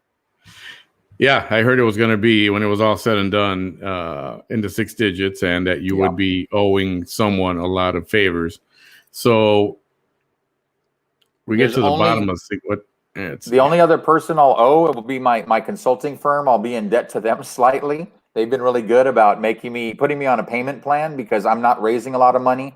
And I won't go out and start knocking on doors of those companies who wanted business with Brownsville, because I'm not going to put myself in a position where there's even the appearance of impropriety. If anybody wants to come and donate because they believe I'll be a faithful servant, I'll accept your donation. But if there's any hint at wanting anything in return, that money is not going to be accepted. So your total, right, as of this public statement. Mm-hmm. All right, let me tell you, we're at the top somewhere, right? Yeah, I think it's page 2 right there. Oops, here we go. So yeah, I spent $8,000 at that point. I'd received $4,475 in contributions. The rest, the loans, were mostly out of my own pocket, me lending money to my campaign. The reason it's an odd dollar amount there is because, there were some little things, like when I did my email address and my website, little bits and things I had to pay for where cents came into play there. That's the only reason it's an odd number like that. And then, the $12,500, that was with Pink Ape Media, because I signed a contract with them for so much a month, and I could not keep up with the payments on that. There was not enough money, and they know the rest is coming out of my pocket. But the same thing, they feel like I'm a candidate that they have faith in, and they want good for the city. So if they've got to wait to get paid, they're willing. And I'm very, very appreciative of that, because campaigns are tough. And people always ask, and I agree, why spend so much money for a position that pays nothing? Yeah, exactly. So one issue there. Okay, here it is, $4,475. Not even $44,750, and certainly not $447,000. It's $44,475. So where do these skeptics get that you're spending 50 grand or 100 grand? They get it from nowhere. What they're doing is they're lying, and they're doing it for shock value. Because think about it, it's like a dog whistle for the public. Somebody spending $100,000 for a position that pays zero. What does that tell you? And if that were the truth, I'd be concerned myself. But clearly, as you can see, it's not the truth. Look around town. How long did it take for my signs to go up? And it's only big signs right now. I don't even have yard signs yet. So much of my stuff is way behind because there isn't any money. So where is that coming from? Yeah, they've got nothing better that they can say about me, because I've got a solid record of serving the community, a solid record of my nonprofit organizations. So the only thing they can do is lie. And they're going to throw out rhetoric and sound bites and anything that'll stir the public up. All I can say is fact check. And like we're doing today, we're looking at the finance reports, we're seeing where the money is. And if it turns out they're not telling the truth, question everything they tell you, because they cannot be trusted if they're willing to lie. And when the information is on my website and on the city website, there's no reason for them to be getting it wrong, other than they want to get it wrong to stir the public up. They want to fearmonger. Unless you're going to start pushing the narrative that, oh, well, he's getting, under the table contributions. I'd be driving a much nicer car. My Expedition is a 2004. I drive a 17-year-old Expedition that I had to spend, and that's the only reason I haven't spent more and didn't have more signs, was because I had to spend $2,000 on my truck in the last month. Yeah, I see. Now, going back to your campaign finance report, another name that has been dropped as why would you ever would be the firm Pink Ape Media.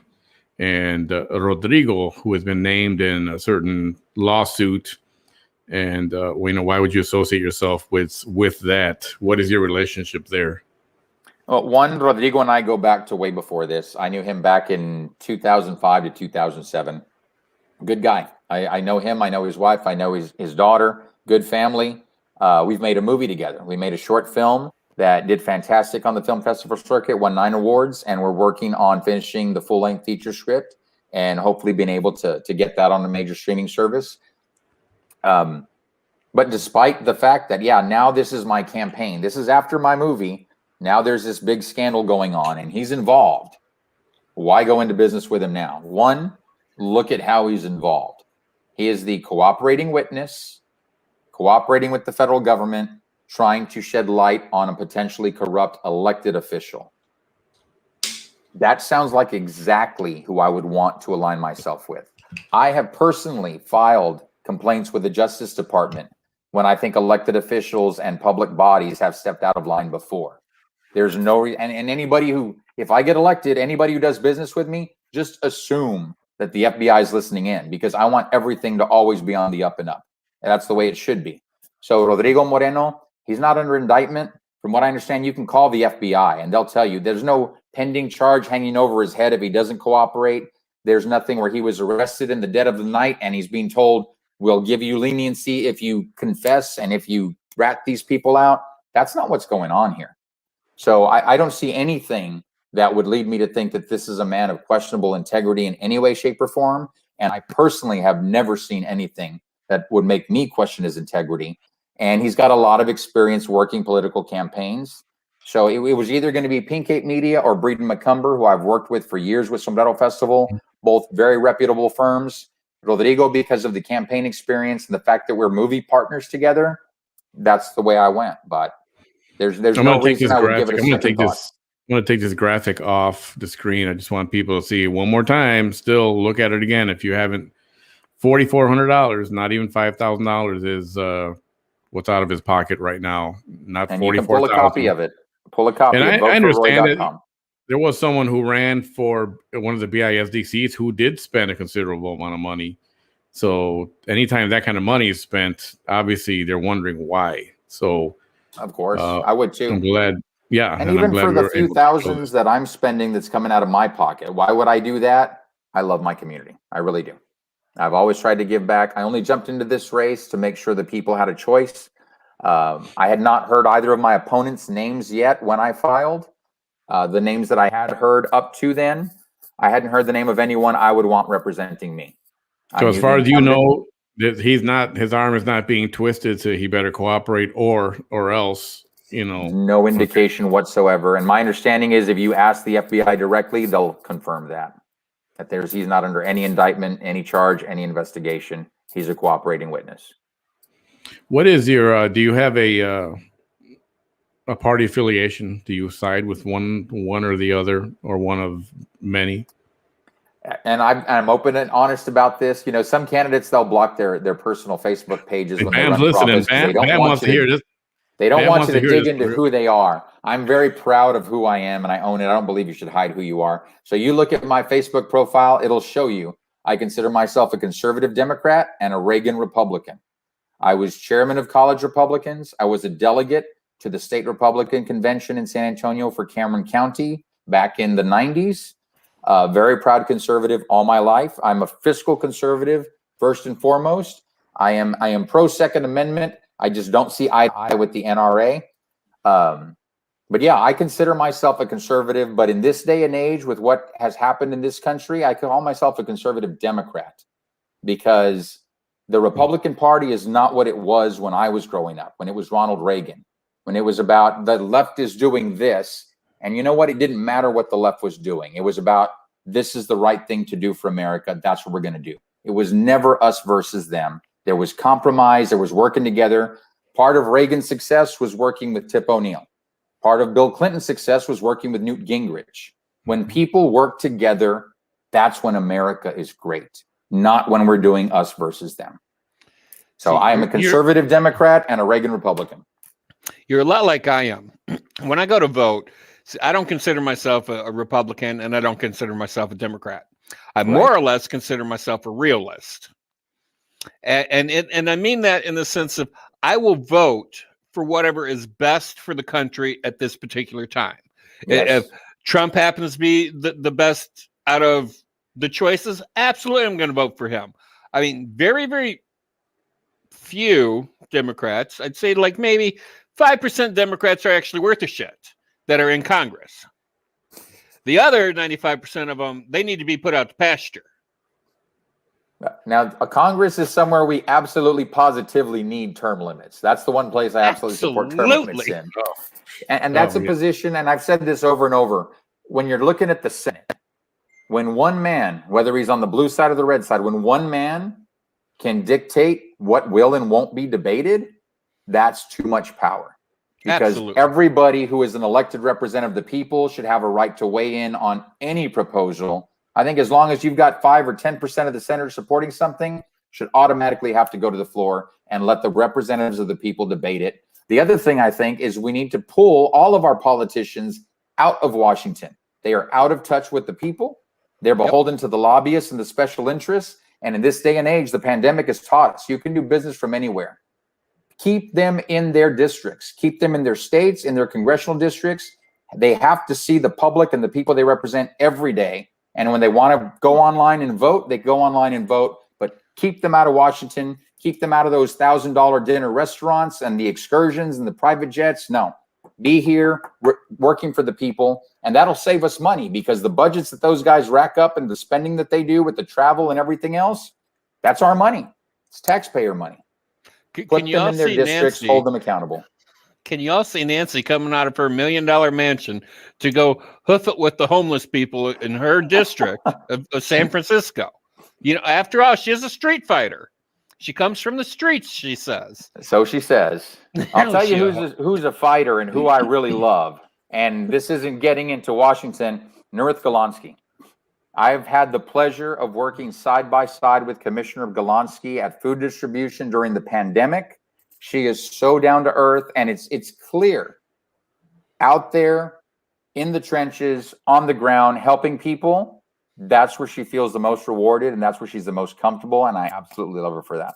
Those are the people you want to vote for because, you know, those are the ones that are supporting the districts, the people, not themselves. Yeah. They're in it to actually help somebody and not themselves. Very glad to hear that. Year-round. You don't just see her election cycle. You see her everywhere, football games, soccer games, supporting the local teams, food distributions, and I hear it from city employees. When they're doing a cleanup, when they're doing a health clinic, she's there. And that is so impressive. That's a true public servant right there.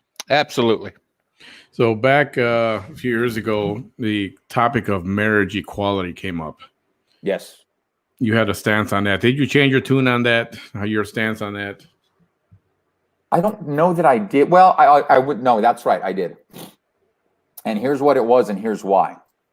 Early on, especially as a conservative, I absolutely considered marriage a religious institution. As I became more enlightened and I started paying more attention, I was looking at both sides of the argument here. You don't get married just in the church anymore. You've got to go get a license down at City Hall. You have to pay fees for that. You have to register. You have to do all these other things. Then there are tax benefits. That's not good. That's not the church anymore. Now the government is getting into the business of these people over here get preferential treatment with their taxes, with their estates, with their inheritance, with everything else. If things are automatic because they were able to get married, but not every citizen is allowed to do that.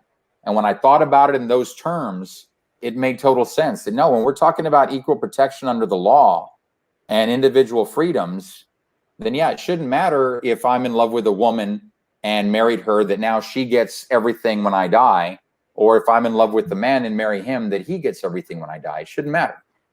So that's why my tune changed from my younger days on marriage equality.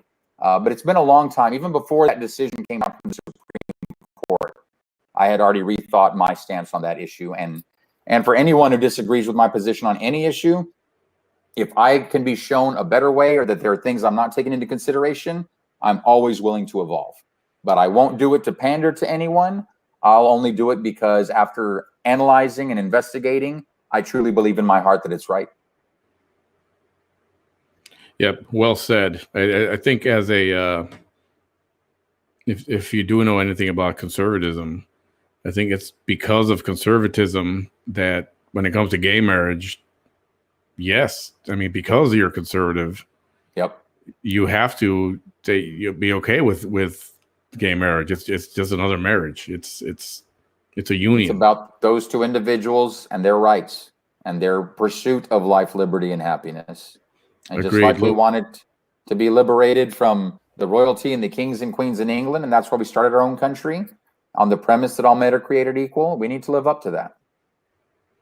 Lupito had this question earlier. What's your vision for Brownsville specifically? What and where would you start? In a nutshell, obviously you don't want to go into a 30-minute answer session here, but nutshell, we should be the premier city in the valley because geographically we're the largest. We're best located on the coast. We need to get there. It's about economics, though. We should be collecting just as much, if not more, sales tax revenue through tourism, through hospitality, through all types of things going on in Brownsville, and we're not doing it today. So my vision is making Brownsville a first-class city. Economic development will be a huge part of that. How I would start: permitting and planning and redevelopment. That has to be reimagined. We've got some good people wanting to work in the right direction, but we've still got too much of the old guard that hasn't gotten on board yet with there's new, better ways of doing it. And we don't have to be afraid to try those new things, but we need to be pro-business. And so any homeowner who wants to build, any business owner who wants to open, any property owner who needs to do something, the permitting process should be simple. We consistently hear Brownsville is the hardest city to work with in South Texas. We need to change that. We need to be the premier city to work with if you want to open a new business in South Texas. That's my vision for Brownsville. Absolutely. Amen to that.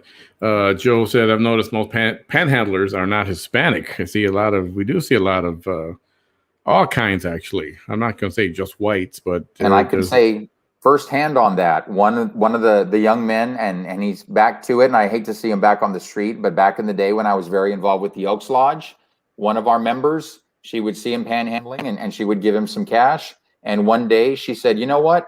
You willing to work? And he said, yes. She brought him to the Elks Lodge. We put him to work in our kitchen. He worked for us faithfully, diligently for several years. You know, he was a citizen. He had his ID and everything. We didn't pay him under the table, nothing like that. So he's a tax-paying citizen. So yeah, awesome. And he's a white boy. But there are good people out there like that too. They just fell on hard times. Just need an opportunity. Yeah, things happen. Betty Rubble says, reforming those that have fallen on hard times is great. Teach them new trade, shows them that they are worthy. Many of our vets are out there begging, and that's the saddest part. I agree 100%. But yeah, both of my grandfathers are veterans. My cousin Eddie's commenting tonight. His brother Eric, my cousin Eric, U.S. Navy, and now he's a U.S. Marshal.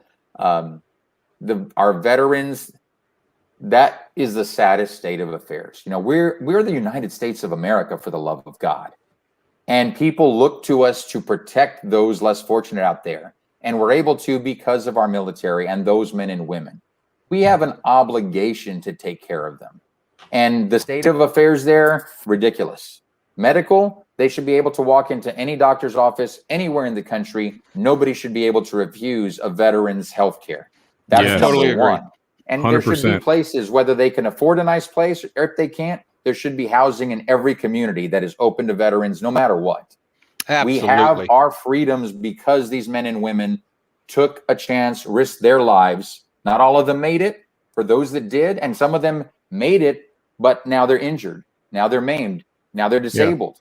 Yeah. We have an obligation. Every American has an obligation to give back to them. And Washington, that's where it should start. And the fact that we keep reelecting politicians who talk the talk but don't walk the walk when it comes to veterans, they all can go for that matter. Yeah, very well said. Something needs to be done. It pisses me off that this country puts other countries before our veterans. Absolutely. Absolutely. When, we can buy a hotel and put people in the hotel and pay for bus tickets and airline tickets and everything else. But we've got veterans who don't know where their next meal is coming from or have to choose between meds or meals to survive. No. Yeah, that's a problem. And my cousin Joey Hinojosa, he's also a veteran.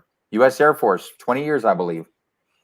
Yeah, he says West Brownsville Lions provides foods as needed at the Good Neighbor Settlement House every third Thursday. Yep. It'd be nice There's another one who does a lot of volunteer work in the community. It'd be nice to make that more frequent. Why not every Thursday? No, they do offer. I think that group offers it every day, and there's different nonprofit groups that come in each day and volunteer. Because I've done that before with the Elks Lodge, the Brownsville Toastmasters group has done that. Lots of them do. Excellent. Karen Castañeda, speaking of the LGBT task force, was there any data that was researched or that supported the need for the task force? This is something I wasn't involved in the early days on that. I know that several members of the as I understand the history, several members of the LGBTQ community approached city commissioners and city management and said, we feel there's a need because we feel there are gaps with regard to how the city deals with the LGBTQ community. And as I understand it, enough research was done and looked into for the city to say, you know what, at a minimum, we need a task force. And the task force was tasked with looking at where are the gaps and what recommendations can you make to the city commission to help fill those gaps and make things better. So that's all that's being done there, and they're doing some good work. We're doing some good work. I was very fortunate. After 6 of the 7 had been appointed by the commission, I saw the one spot that didn't have a member was District 3. And so I reached out to Commissioner Munguia, and honestly, I told him, I said, if you've got anyone in mind, if you've got a qualified candidate, by all means appoint them. But I'm just letting you know, if you don't have someone you feel is very qualified and strong for this position, I'm willing to serve because I think it's an important issue. So that's why the task force was put together. But yeah, a lot of work went into it before it ever came to be. I came on at the very end after the rest of them had been appointed already, but I've enjoyed my time with them. And Cynthia Lozano Benavides, you will drop 3 of how many boards? How many do you sit on right now? I believe I'm on 6. Sombrero Festival, and I'm always going to be Sombrero Festival. The MIDI Foundation, the Texas Southmost College Foundation are the 3 I'm absolutely keeping. And then as a member of the board of the MIDI Foundation, we attend meetings for the MIDI Cultural District. But I'll be dropping 3 boards out of 6. And I can tell you that part of that also, I look at what are the demands on my time. Sombrero Festival really is a year-round endeavor. The others do operate year-round, but like Texas Southmost College is a perfect example. We've got David Tumlinson, who's the director for that area. He does a fantastic job. He's the one doing the 9 to 5, Monday through Friday, and then some. So it's not, as a board member there, we meet every other month to every quarter at the most. And it's about promoting TSC and getting people to give to the foundation because that funds scholarships and new programs. That's very, very minimal demands on my time. So that won't interfere with serving the public.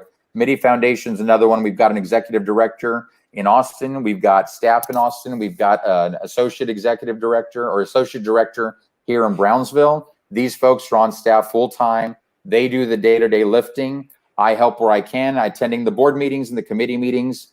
But by no means is it a full-time job or are there full-time demands on my time. So my dedication will be to the people of Brownsville. Eddie de los Santos has a great view right there, half full of scotch and half full of ice. Very, very good. I'm a bourbon guy. I have to disagree with my cousin there. I don't know about scotch. Downtown Brownsville needs to have lighting for everyone to keep it safe at night, take away the hiding places so that we could feel better. Yeah, again, that's one of those things where public safety will come into play. And I do get that. And then a lot of, the problem with opening the door, now you have a lot more elements that we don't know about besides the ones that are actively on police radar, that kind of thing. Mm-hmm. But now we've got people, all kinds, and they're surviving. So then they'll do whatever to survive. So, yep, they'll even bring their diseases here that they don't have cures for. Unfortunately, Carlos Moran, I call BS. This is Brownsville, and they will never answer to why they spend the money. Why haven't they answered as to why they spend so much money to buy the useless buildings downtown like the Casa de Nylon? That's always been a big question right there. I mean, huge. Apparently, it was only worth a couple $100,000, and it was purchased for over $1 million. Whatever those numbers, the details are not exact. I think it was over $2 million that it was purchased for. I heard, some appraisers said it was worth most $600,000. Some said $400,000 or less. Yeah. I was not paying attention to that stuff that was going on back then. I've heard that story over and over and over. As I understand it, the reason that the city was buying up those properties, the why behind it, was because that's when UT Brownsville or UT and TSC were in the process of splitting, and the city was trying to put together a package of locations that they could lease to the University of Texas to keep them in the area. They did not want to lose the university from Brownsville and just go back to only a community college. They wanted to keep TSC and keep UT. So that's why they started going around buying properties, is my understanding. Now, why they paid what they did, that I don't know. I would absolutely have to look into that. Was it worth that?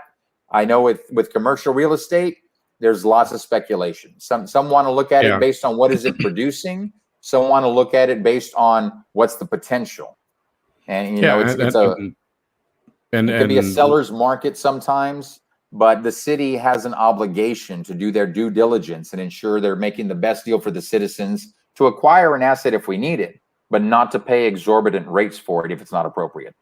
Yeah, and I wonder what due diligence was done, because I keep hearing that there is so much asbestos in that building that it could never be used. It could never be even demolished, for that matter.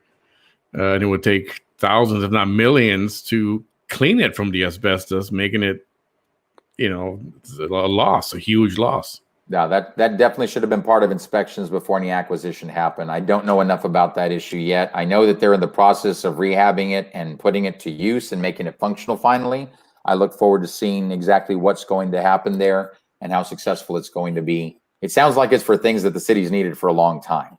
But yeah, it's taken us a long time to get here. When it's that much taxpayer money, there needs to be more transparency and more communications that the citizens are comfortable and confident that their money's being spent wisely. Yeah, I'm pretty sure the Brownsville public, the people watching tonight, would be interested to hear what's going on with that building, because it's been a topic for many years. Yep. And if something is positive going on with it, we would definitely like to hear that. Carlos, good comment there. And I think Joey, what I've heard about that is it's about focusing on entrepreneurs to help people who want to start businesses. And like I talk about revamping the permitting process, that may be a great first step. Yes, and I heard that too, about some kind of entrepreneur center or whatever it might be, which would be a great use. But on the other hand, I hear, well, it's uninhabitable because of the asbestos in the building. So it's like, and honestly, that whole entrepreneur center, we can do that anywhere. I mean, granted, we're going to need space for it, but it's not dependent on that location. It shouldn't have to be there. Right. And we shouldn't have to wait to put good practices in place to help entrepreneurs until a certain building's ready. Put those practices in place now in our current city plaza.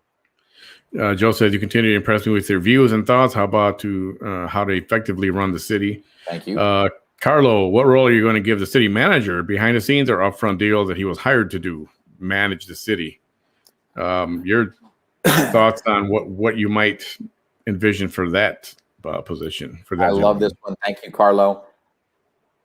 There's a lot of good that I see in the city manager, but let me tell you what the bad is, because I understand the citizens have concerns.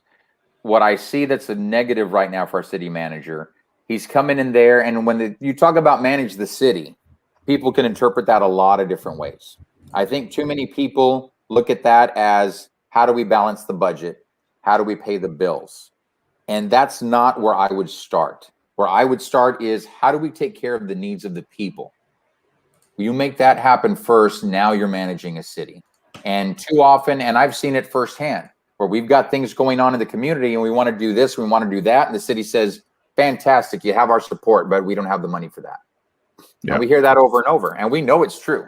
We know we don't have enough police on our streets. We know all of our streets are not in good states and conditions right now. There's way too many neighborhoods that need speed bumps. I know La Plaza out in La Posada, they need speed bumps there badly, and they're going through the process right now of submitting those applications. But all these little things are not getting taken care of. Now, they'll point to the budget's balanced or this and that's happening, but we all know, we see it every day. The brush piling up, trash isn't picked up as frequently as it needs to, bus stops without shelter, equipment for shelters sitting in warehouses and aging. That's not managing a city. Balancing the budget and making the bottom line look good, that's not managing a city. You've got to take care of its people. And I'll tell you another thing, because I had this discussion with Hidden Valley tonight as it pertains to PUB also. With AT&T, we do this. You have surveys of the customers. So this should be surveys of the citizens who are getting trash pickup, electric, whatever, how often their power goes out. There should be a minimum satisfaction score that they're meeting. And if they're not, then their jobs should be at risk, because you've got to solve these problems. A citizen needs to be able to say, guess what? It used to be the lightest sprinkle of rain, my power went out or my phone went out.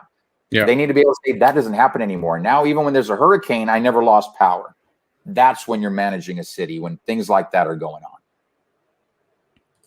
Excellent. Is Ben Neese using Pink Ape Media also? I don't know that you would know that or not. I have no idea if he is. I don't know that for sure, but I heard that he's doing maybe something small with his campaign, 1 or 2 aspects. I know one of the other candidates in District 4 did engage Pink Ape Media, but just for some very narrow scope, not for the full campaign like I'm doing.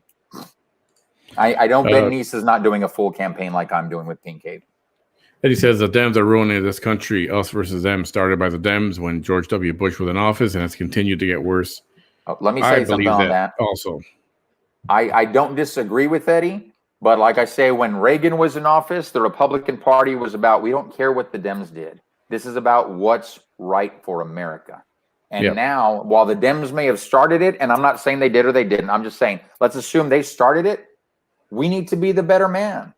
Whether you're an independent, whether you're a conservative, whether you're a Republican, whatever you consider yourself, you're an American, and we need to be the better man. Get rid of the us versus them. But too often, from friends of mine who are conservative, I say X, Y, and Z, and their response is, well, so-and-so did that when they were in office, and so-and-so did that when they were in office, and the Democrats did this. It should never be based on the evil someone else did. It should be about, this is good for the country, and this is why. Not, this is to counter effect the crimes we think the other party committed. That's what's wrong, is we are perpetuating it on both sides. Somebody has got to be the grown-up. Agreed. Let's see. Did I get to? Yeah, the commissioner and the mayor are very, very, very, very liberal. Could add a few more berries in there. I hope you can work with that. You know, and the funny thing is, Susan, I was chairman of college Republicans, delegate to the state Republican convention. I'm pro-Second Amendment. I'm a Reagan Republican, conservative Democrat, but I'm the gay guy on the ticket. And we've got 2 of my opponents who are conservative, relatively conservative compared to me. So I'm labeled as a liberal. I don't consider myself a liberal. Maybe fiscal policy, I'm definitely a fiscal conservative. And I consider myself more of a moderate on social issues and other issues. But I have no doubt I can work with anyone, whether they're far right, far left, extreme conservative, extreme liberal. I can work with everyone so long as they're using common sense and willing to acknowledge when something's good for the people, we do it. Not because it was your idea, not because it was my idea, but because it's good for the people. Yeah, well said. I love the idea of common sense, but as Manny always says, common sense isn't so common anymore. Amen to that. Joe says, let's focus on city politics, not federal or state government issues. You know, and the funny thing is, Joe's usually the first one to throw out the question about immigration, even though he wants to stick to city politics. I love that. Right. Good call. Betty Rubble, I'm independent, unlike my Republican family. Times have changed, and we need to see eye to eye, work together, not against each other like nasty Nancy. That you're being very kind, Betty. And Tyrant extremely. Trump. But I love Betty for that, because, yeah, right there, she's fair and balanced. She's talking about the bad on both sides, and there is bad on both sides. Nobody can wear a halo right now. You know, for years, I used to work with this woman that I hated in Cincinnati. God, yeah, every day it was like, but we were professional enough where we could actually get our job done, even though we were. And that's what politics is. It doesn't matter if you love or hate the person next to you. You have to be professional enough to achieve a common goal. Susan says Galansky, she's the one who sold Casa Nylon to the city for $2.3 million. That doesn't sound like someone for the city. Yeah, I honestly don't know who sold it.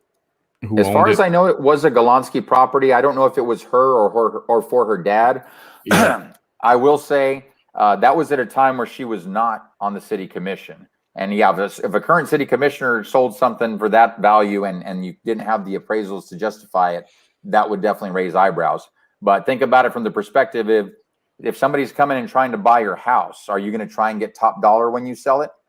Aren't you going to try and get top dollar regardless of who the buyer is? Someone offers me $1 million too, I'm going to say, okay, sure. Exactly. So I think if North was involved, and I don't know that she was, if she was doing it as a business person. I can't fault her for that. I don't know if it was her or if it was her dad. And like I say, I've got to look at the research myself and look at the appraisals, but appraisals are like anything else. You can get 10 appraisers who will tell you it's worthless, and you'll get 10 appraisers who will tell you it's worth $1 billion.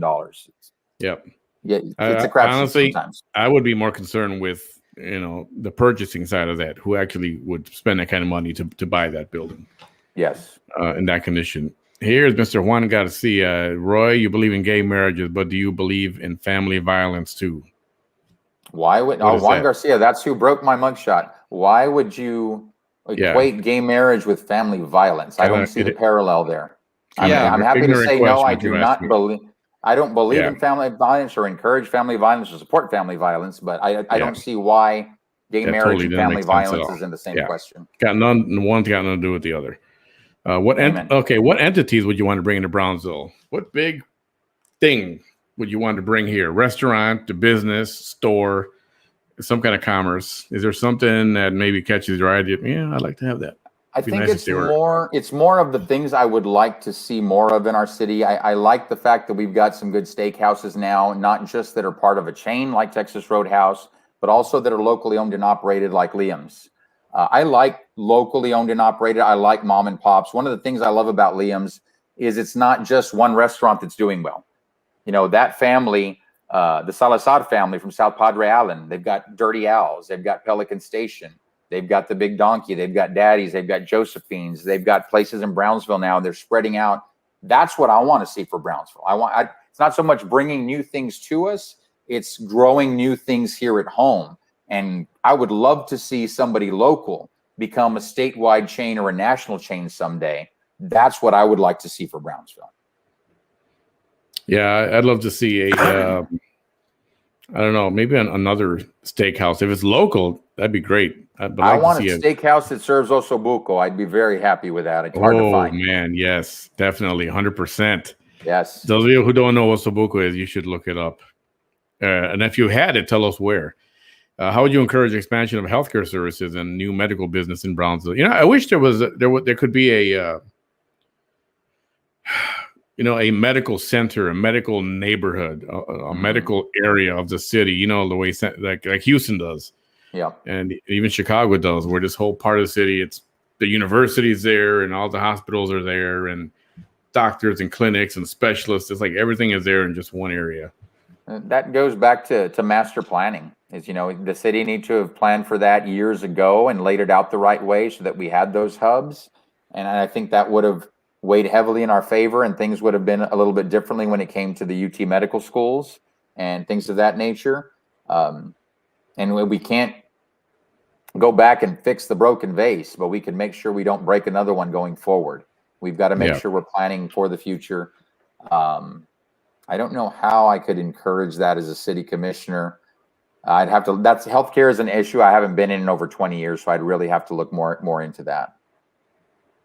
Yeah, and it will pay to look into it. I mean, with COVID, it seems everyone is a armchair quarterback right now and a medical expert.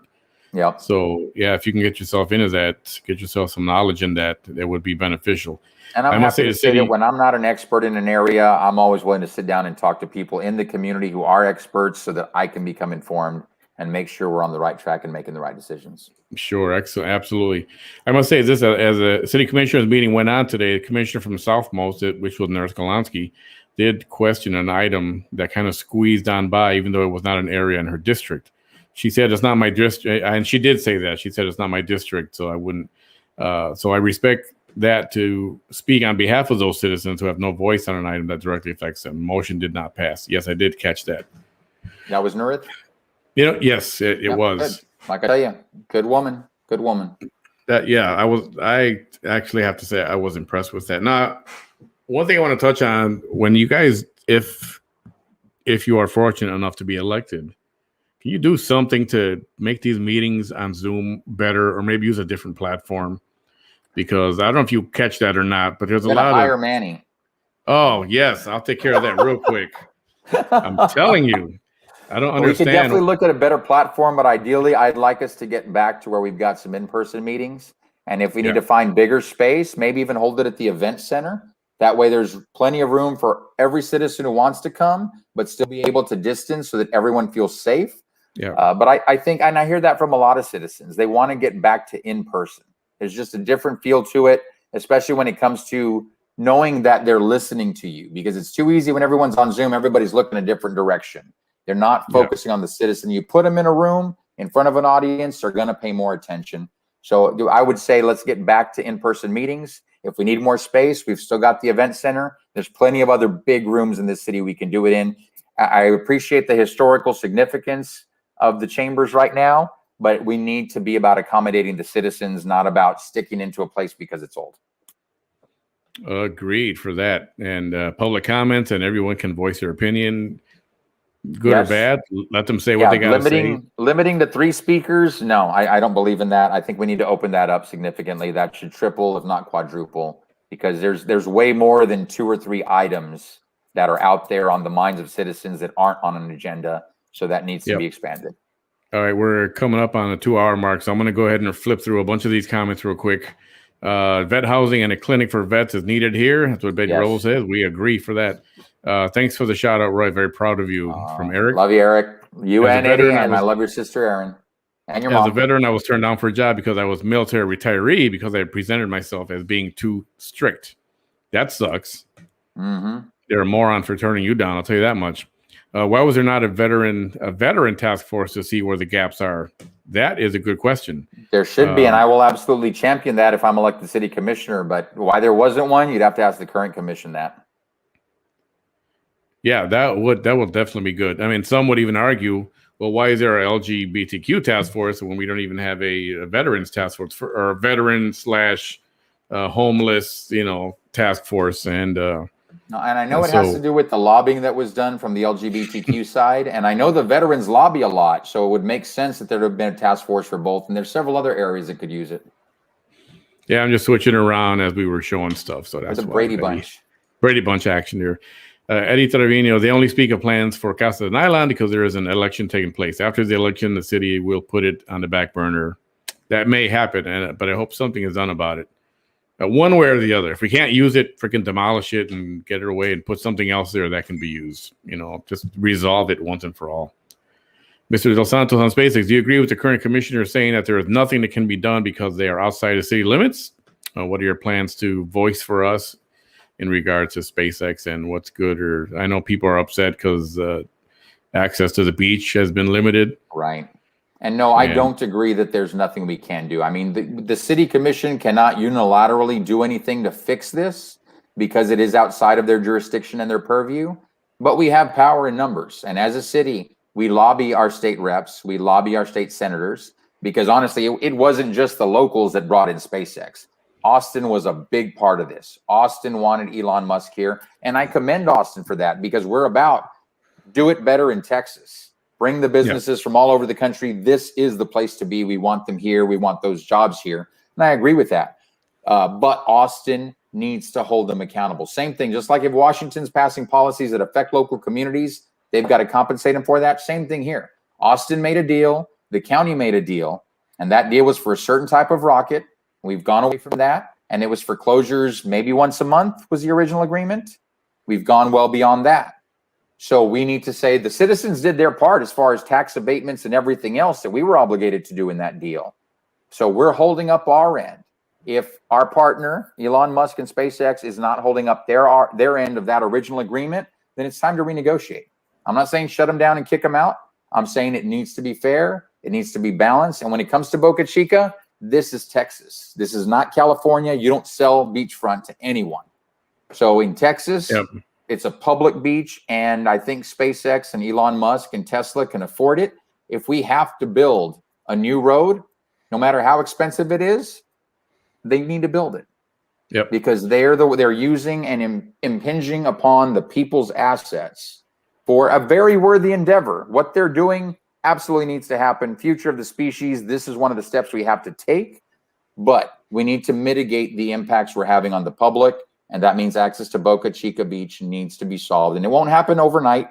Building something of that magnitude would take time.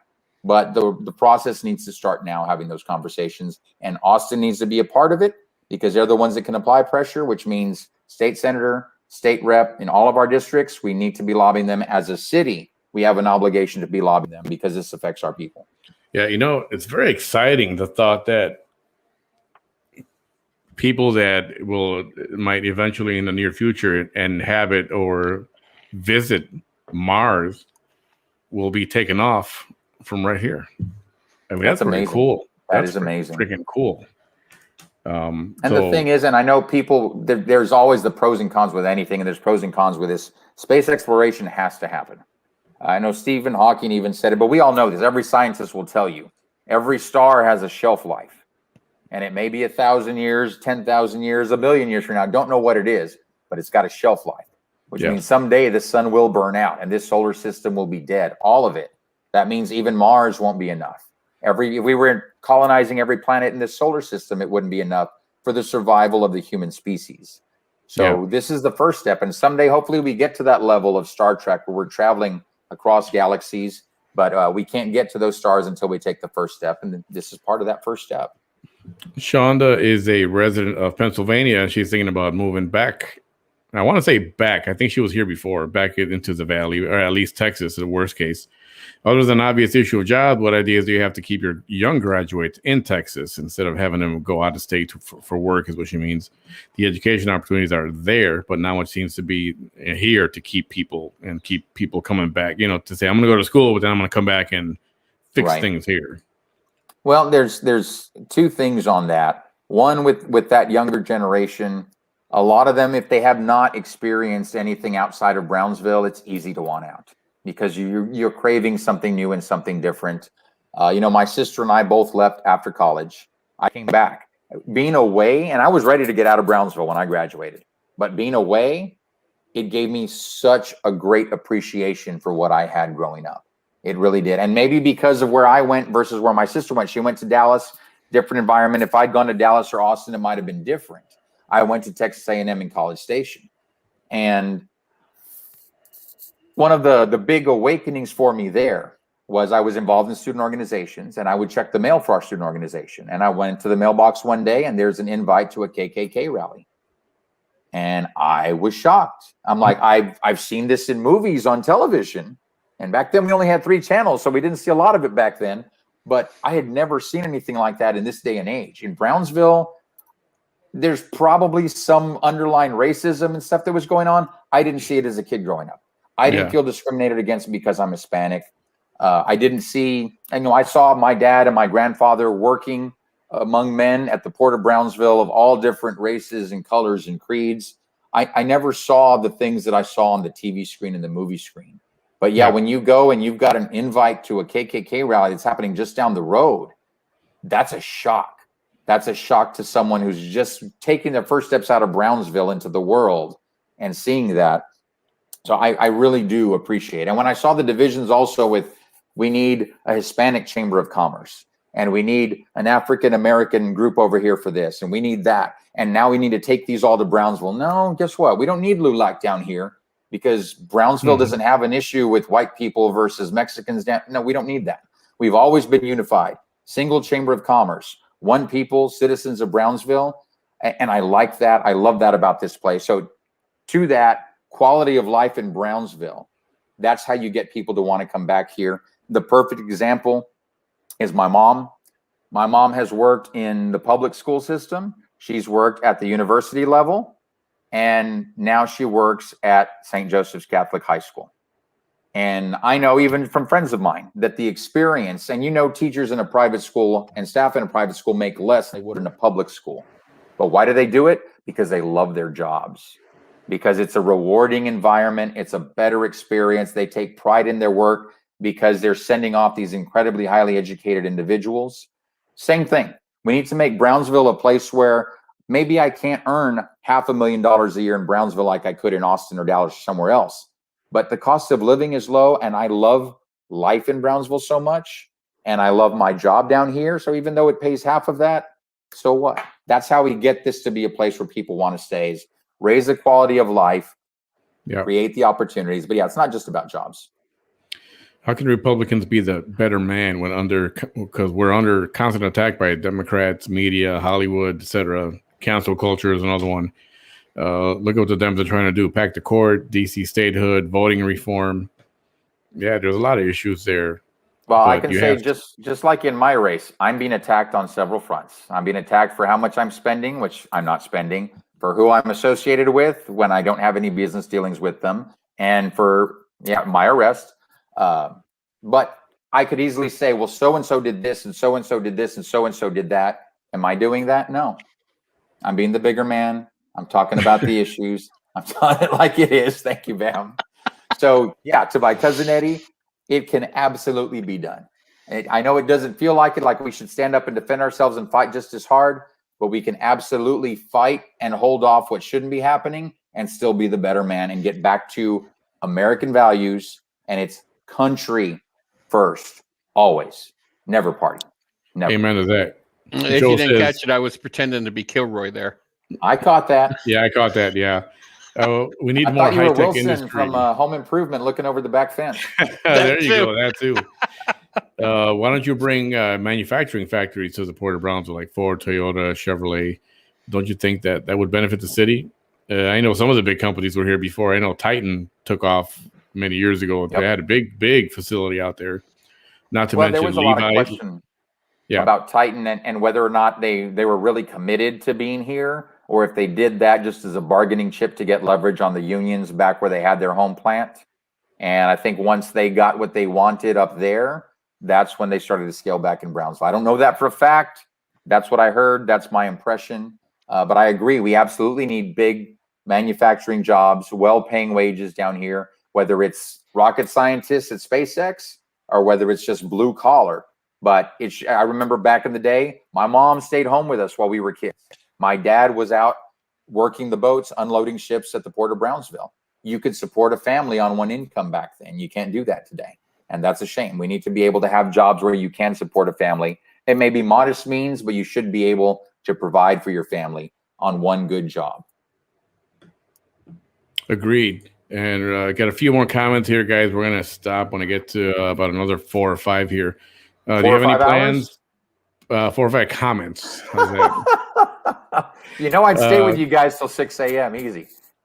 Port of Brownsville, any plans? Anything was on your mind about Port of Brownsville? Anything you'd like to see happen there? Well, I definitely like to talk to them about what's going on and what's still coming down the line. I think this is one of those areas where they're looking at it as a business and they're managing it as a business. I believe that's an area where they can show profits and growth and not have to raise taxes, and that's a good thing. And even if you can get to the point where you can cut taxes, fantastic, because that's how it should be done. Is all the needs are being met. We're doing things. We're still progressing and growing and bringing in new industry and can still afford to reduce the burden on the taxpayer. I think they're on the right track with that. I know a lot of those guys on that commission, very fine guys. I have no qualms or problems with how they're running things today. We always want to make sure anything new that's brought in is not going to be devastating to the natural environment, because South Texas is a great place for hunting, fishing, outdoors. So we need to protect that. We need to be responsible in how we expand. But I'm satisfied with what I see so far from the port, and I'd like to see how we can work together to make Brownsville as a whole continue to progress. Excellent. Andres Ortega, I would like to ask, millions were invested in a sports park. Now, that's kind of a very underutilized facility. Way underutilized. Oh, man, that's not even, I don't even know if we have a word for it. Any ideas what might that be used for, or how can we put that to good use? It's a real challenge, in my opinion, to put that to good use. Even if we could lure some major sporting event, and I know Parks and Rec is doing a good job. I think I don't know if it's called Texas Olympics or what it is. Several sporting events that are coming, I believe, in 22 or 23, and I think we've got it for 2 or 3 years. So I know some work's being done on that, but I absolutely believe we could have gotten a better return on our investment than we're getting on the sports park. We don't have if we lure at a big event, we don't have the hotel space for it. We really, really don't. It's going to be spilling over to other cities, and that's a shame. We don't have the big convention center and meeting facilities for it. That's another travesty. I think a big arena for concerts and big performances that you could still do sports, but also have big events would have been smarter. I think a big convention center complex that lures businesses and restaurants and everything else and creates jobs, I think that would have been smarter. So yeah, the sports park, I'd have to look into where we're at on it and how long the obligation still is with the entities that are funding that. Yeah. But we need to be getting a better return on investment. And even with the games that they're going to bring in the future, that's a drop in the bucket, in my opinion, compared to what was spent. We can do better. Agreed. Lydia was asking a question. I'm going to jump to this one. She had two and they were identical. I think she ran out of space. Good evening. She said, do you believe, and this goes back to the drag queens, female impersonators that were going to read stories. You know, I don't think that ever happened in person. Do you believe that they are that drag queens are appropriate role model for children in our community? And then, you know, these questions go on to, what is your position on transgender using a public restroom or restrooms with young children that may be shared with young children? So we know where that line of question is going. Yes. How are you with the drag queen story time? The drag queen story time. And I understand where some people are coming from when they push back on something like this. I hear constantly from people that have concerns about the expansion of equal rights. Their concern is live your life your way. And they're talking to folks like me in the LGBTQ community. They're like, live your life your way, but don't shove it in my face. I don't disagree with that. But I also don't think what the LGBTQ community is trying to do is to put it out there in everyone's face. All we're trying to do is make sure everyone is treated equally across the board. Now, there's some sensitive issues in here. So first, with regard to drag queen and the drag queen story hour, I look at that story hour as just like when you had show and tell, you bring people in, it's exposing to kids to the different occupations and different personalities and different things in the community so that they can learn about them. It's not saying I'm glorifying this person, this is what you should aspire to be. And I'm not saying by the same token that you shouldn't aspire to be that. What I'm saying is this isn't about, this is the role model that we found and this is a better role model than everybody else. I don't think that's what we're saying as an LGBTQ community. We're saying we're part of the community just like anybody else you would bring in, whether it's someone who does bird watching or whether it's someone that does arts and crafts or whether it's someone that works in emergency services or healthcare, anything else. It's about exposing those kids to everyone in the community because we're a melting pot. Okay, so I get that. With that. But the argument would be, you know, why raise that question to some of the younger kids who might go home and go, yeah, why is it? You know, why? And why introduce something like that at such a young age when they don't understand yet? They're at the stages that they're talking about when these stories were going to be read to these kids. Honestly, and Bam is my friend. I love the guy, so it's got nothing to do with, I'm not anti-gay. I'm not anti-anything. Oh, you are too. Don't lie. Is Bam gay? I did not know if Bam was gay. Yeah, I'm gay. I'm an ex-drag queen.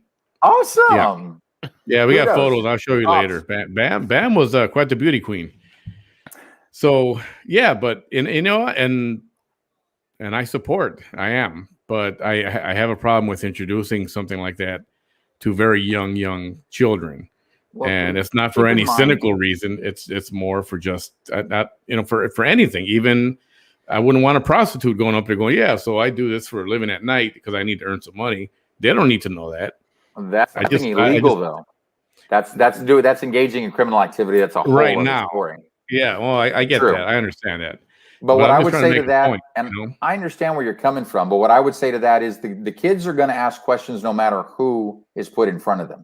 And if we use that as a reason not to, think about it. Kids at an early age, and I know because I had cousins that did this back in the day, they'd see someone who was African-American.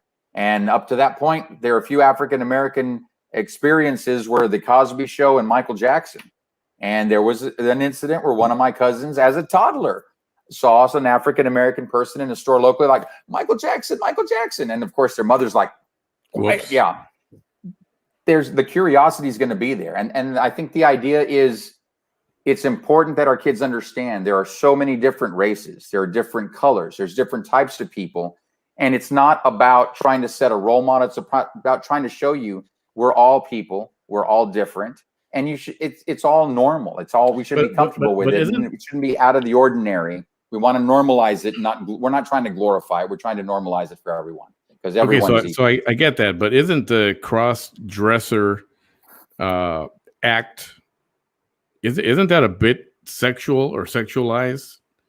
You know, that it's not saying. Let me ask: when Bam gets into drag, does that arouse you? Okay, well, I don't do it anymore. When I did it, I was that's a legit question, though. If we're talking about this is a sexual thing, then honestly, if a man is performing as a drag queen, are you automatically aroused that this is definitely sexual? No, that would be I think that would be called a transvestite. Because I like cabaret, like as it is when it comes to drag queens. I'm not a fan of lip syncing. I want cabaret where they're singing. Oh yeah, I get it. Right, interacting, telling jokes, entertainment. And drag queens. I don't look at it as sexual. This is one of those things where when you talk about racism and the guy says, "Oh yeah, I got black guy is my friend." Oh, I love the movie, the Birdcage. That's on the top of my list. I freaking love that thing. Good. Okay, yeah, I love it now, but I still have a problem with. And I'm not talking about. I'm not saying that they're up there and starting to do sexual things, but it's a bit of a sensual kind of thing. And again, it's why do we need to necessarily introduce certain things? And and there's even straight things that I don't think kids should be exposed to either. I'm not just saying just this alone, but if it's your child, I mean, you decide when you're going to expose your child to what, when, where, how, and who.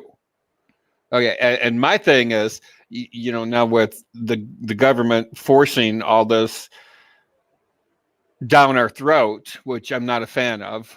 I mean, they're forcing 4-year-olds to decide, oh, well, are you going to be a boy or a girl, or what are you going to be? Yeah. Well, I mean, now you're going to have to go over the birds and the bees and the bees, and the birds and the birds. I mean, you're going to have very, very young age. Yeah. And these kids don't need to be going over that, because all they need to know at this point in life, until the age of 10, 11, 12, you pee out of that. That's all you need to know until age 10, 11, and 12. That's it. And nobody touches it except you. Yeah, not that we need to get into full details, but I appreciate where you're coming from, Bam. I totally get that. But as far as drag queens are foremost female impersonators. So that's why they lip sync to songs, because they are trying to be that person singing that song. Like I used to do Dolly Parton, Reba McEntire. I did some Cher. I mean, Cher on crack, but I did Cher. Hey, I sing Dolly, I sing Amy Winehouse, but I sing it. And I don't do it anywhere near as good as they do. But I do that frequently on the weekends when I'm hosting karaoke. I love that. I love so much of their music. So I try and find songs that I can do that are suited to my voice. Gretchen Wilson, Redneck Woman, one of my favorites. Love singing that. Yeah. So I guess the whole question is, if things like this are going to happen, it's like, is a public library the place to do it? Or is the classroom at an elementary school, is that the proper place to do this kind of event? Well, and that's why I don't look at it as, now, I don't know if there are other story hours going on. It would be my impression that there are story hours that happen throughout the year. And you've got different people that come in to tell the story. And if that's the case, I don't see a problem with it. Because again, it's just one other person from our community who's part of our everyday life. Maybe we don't all see them all the time, but they are part of Brownsville. They're part of Texas. They're part of the United States of America. It's a discussion definitely worth having, because there are a lot of questions from a lot of folks out there about it. And I'll say, yes, there is a discussion to be had there, but again, it's, at what age it should be up to the parents, and, absolutely, at what age do you want to introduce this to your kid? That's your business. You know what I mean? It's the family's business when they're going to talk about this. No, sometimes it happens to happen on accident. They're exposed to it on accident, but then you'll have to cover it if they start asking questions. No, and sometimes you'll have families that don't want to discuss it until they're 18. That's true too. Yeah. And I remember that's not sensible either. A couple of months ago, I told you a story. I was sitting at dinner with my family, and I happened to ask my mother what a Kotex was. And Dad says, well, we're not going to talk about that right now. And Mom said, well, when they ask, you're supposed to cover it. So, of course, I found out what that was at the dinner table. And, you know, it was not the particular time or place for that discussion. But, you know, Mom and her infinite wisdom. Yeah. There are things, again, and this I'm sure you probably already know, that question will come up again and again. Especially by some who have a particular agenda and perhaps they're not fans of the LGBTQ community. I'm not saying that they are not, but that may come up again. And I just have personally my opinion. You know, I'll talk to my kid and let them know when I feel like it's the right time. You don't have a kid. Well, thank God, not anymore. They say young women athletes are not being treated equally when forced to compete with biological men. I agree. That's a whole other animal right there that I'm not in agreement with. Yeah, that's at state and federal level. That where that fight's at. Yeah. I know the NCAA came out last week, maybe it was a couple of weeks ago, and they said they're okay with the trans athlete competing against the ladies. They said they're okay with that. They got no beef about it. And you know who I want to hear from? I want to hear from the ladies. Those ladies that are athletes, I want to hear how they feel about it, because I shouldn't be making that decision for them. Personally, I think if you're going to have trans athletes, then they should compete against other trans athletes. I mean, keep it within your own class, because here you have a man who's identifying as a woman. Mm-hmm. They're saying they're a woman. Now they can automatically compete against women when all they're going for, in my mind, is an easy gold or an easy win, because they have actually more testosterone in their system, which makes them stronger than the average woman. So if you want to be a trans person and still compete in sports or whatnot, then you should compete against other trans people. Compete with somebody in your own class or in your own weight. Yeah, I'm for all having, girls volleyball, men's volleyball, and trans volleyball. Seems fair. Listen, I want to hear it from the athletes, because I guarantee you there's some women out there. You could put me toe to toe with Ronda Rousey right now and she would kick my ass. And I'm biologically a male, she's biologically a female. So, I mean, there's a lot that goes into it, but I absolutely understand where people are coming from, and I respect that. But that's why I say, when we're talking about athletes aren't being treated fairly, female athletes aren't being treated fairly, I want to hear it from the female athletes. I don't want to hear it from everybody who's never picked up a ball, or from every man, because you're not a female athlete. I want to hear it from the women. Women have a voice. Let's listen to them. And there have been college athletes who speak out on it, but their voices are kind of put aside. And exactly. Susan, with all due respect to your position on Drag Queen Hour, drag queen isn't a way of life. It's a man dressing up for entertainment, usually adult entertainment. No, and I think it depends on the show, Susan, and I respect that, and thank you for respectfully disagreeing. But I mean, there are drag shows which are strictly entertainment, not adult entertainment, that are a comedy show, that they're up there telling jokes, up there singing songs. Like I said, more cabaret than drag show. But I can understand, definitely when we're talking about kids, I would not want to see like RuPaul's Drag Race where I don't even know how to say it, where it's more of a performance as opposed to entertainment. And of course, I'll catch hell from my LGBTQ friends for not being clear enough on this, and that's part of being Roy. I get it from all sides, but I think there are drag shows or cabaret shows which can be a man dressing up as a woman to entertain, and I think that can even be done in a family-friendly way. I really do, because I think of it from an entertainment perspective. And I wish we had that. I wish we had some good cabaret in Brownsville, even if it was only once or twice a year, that people could see, because I think it helps people understand and feel more comfortable and say it's not all about being explicitly sexual. That's not what this is all about. There's an aspect of it to that, and I understand why people have strong feelings against that. And, Yeah, and like that movie Victor Victoria, a woman pretending to be a man, pretending to be a woman. Oh yeah. I mean, that was a phenomenal. You're movie. showing your age, Bam. You're showing your age now with that one. I don't care. I even remember Look that at me. one. I'm still pretty. And I'm gonna say, my mom. I lived in Chicago, right, in the Boys Town neighborhood, and gays were just a part of growing up. My mom taught me at a young age. They're just everybody's people. They're just people, and she would take me with her every Gay Pride Day to Gay Pride Parade. And every year I was there sitting on the curb watching the thing with my mom. And every year she dragged me out there. And so I was exposed to it at a young age, mostly just to go as a companion to my mom.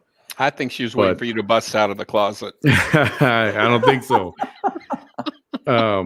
But, and having said that, I didn't have a choice of when it was introduced. And I actually didn't even ask any questions. It wasn't until I was older when I started to, okay, so people are different in more ways than an obvious reason.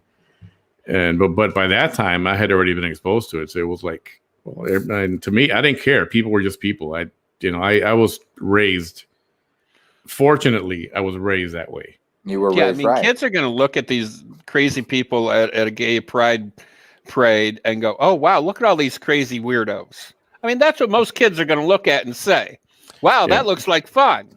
Mm-hmm. I mean, they're not going to question anything until like age 10. And I definitely didn't I don't mean to turn this into a whole transgender LGBTQ conversation. Oh, that's okay. So and on that last comment, could you go back to Lydia's comment real quick? Because I did want to answer her on that.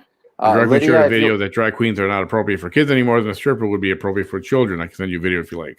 I would like to see that. Go to my website, voteforroy.com. That's the number 4. And my email address is on there. Send that to me. All I would say is just like with any other person, individual, you're going to have people that are on both sides of the extreme. Oh, yeah.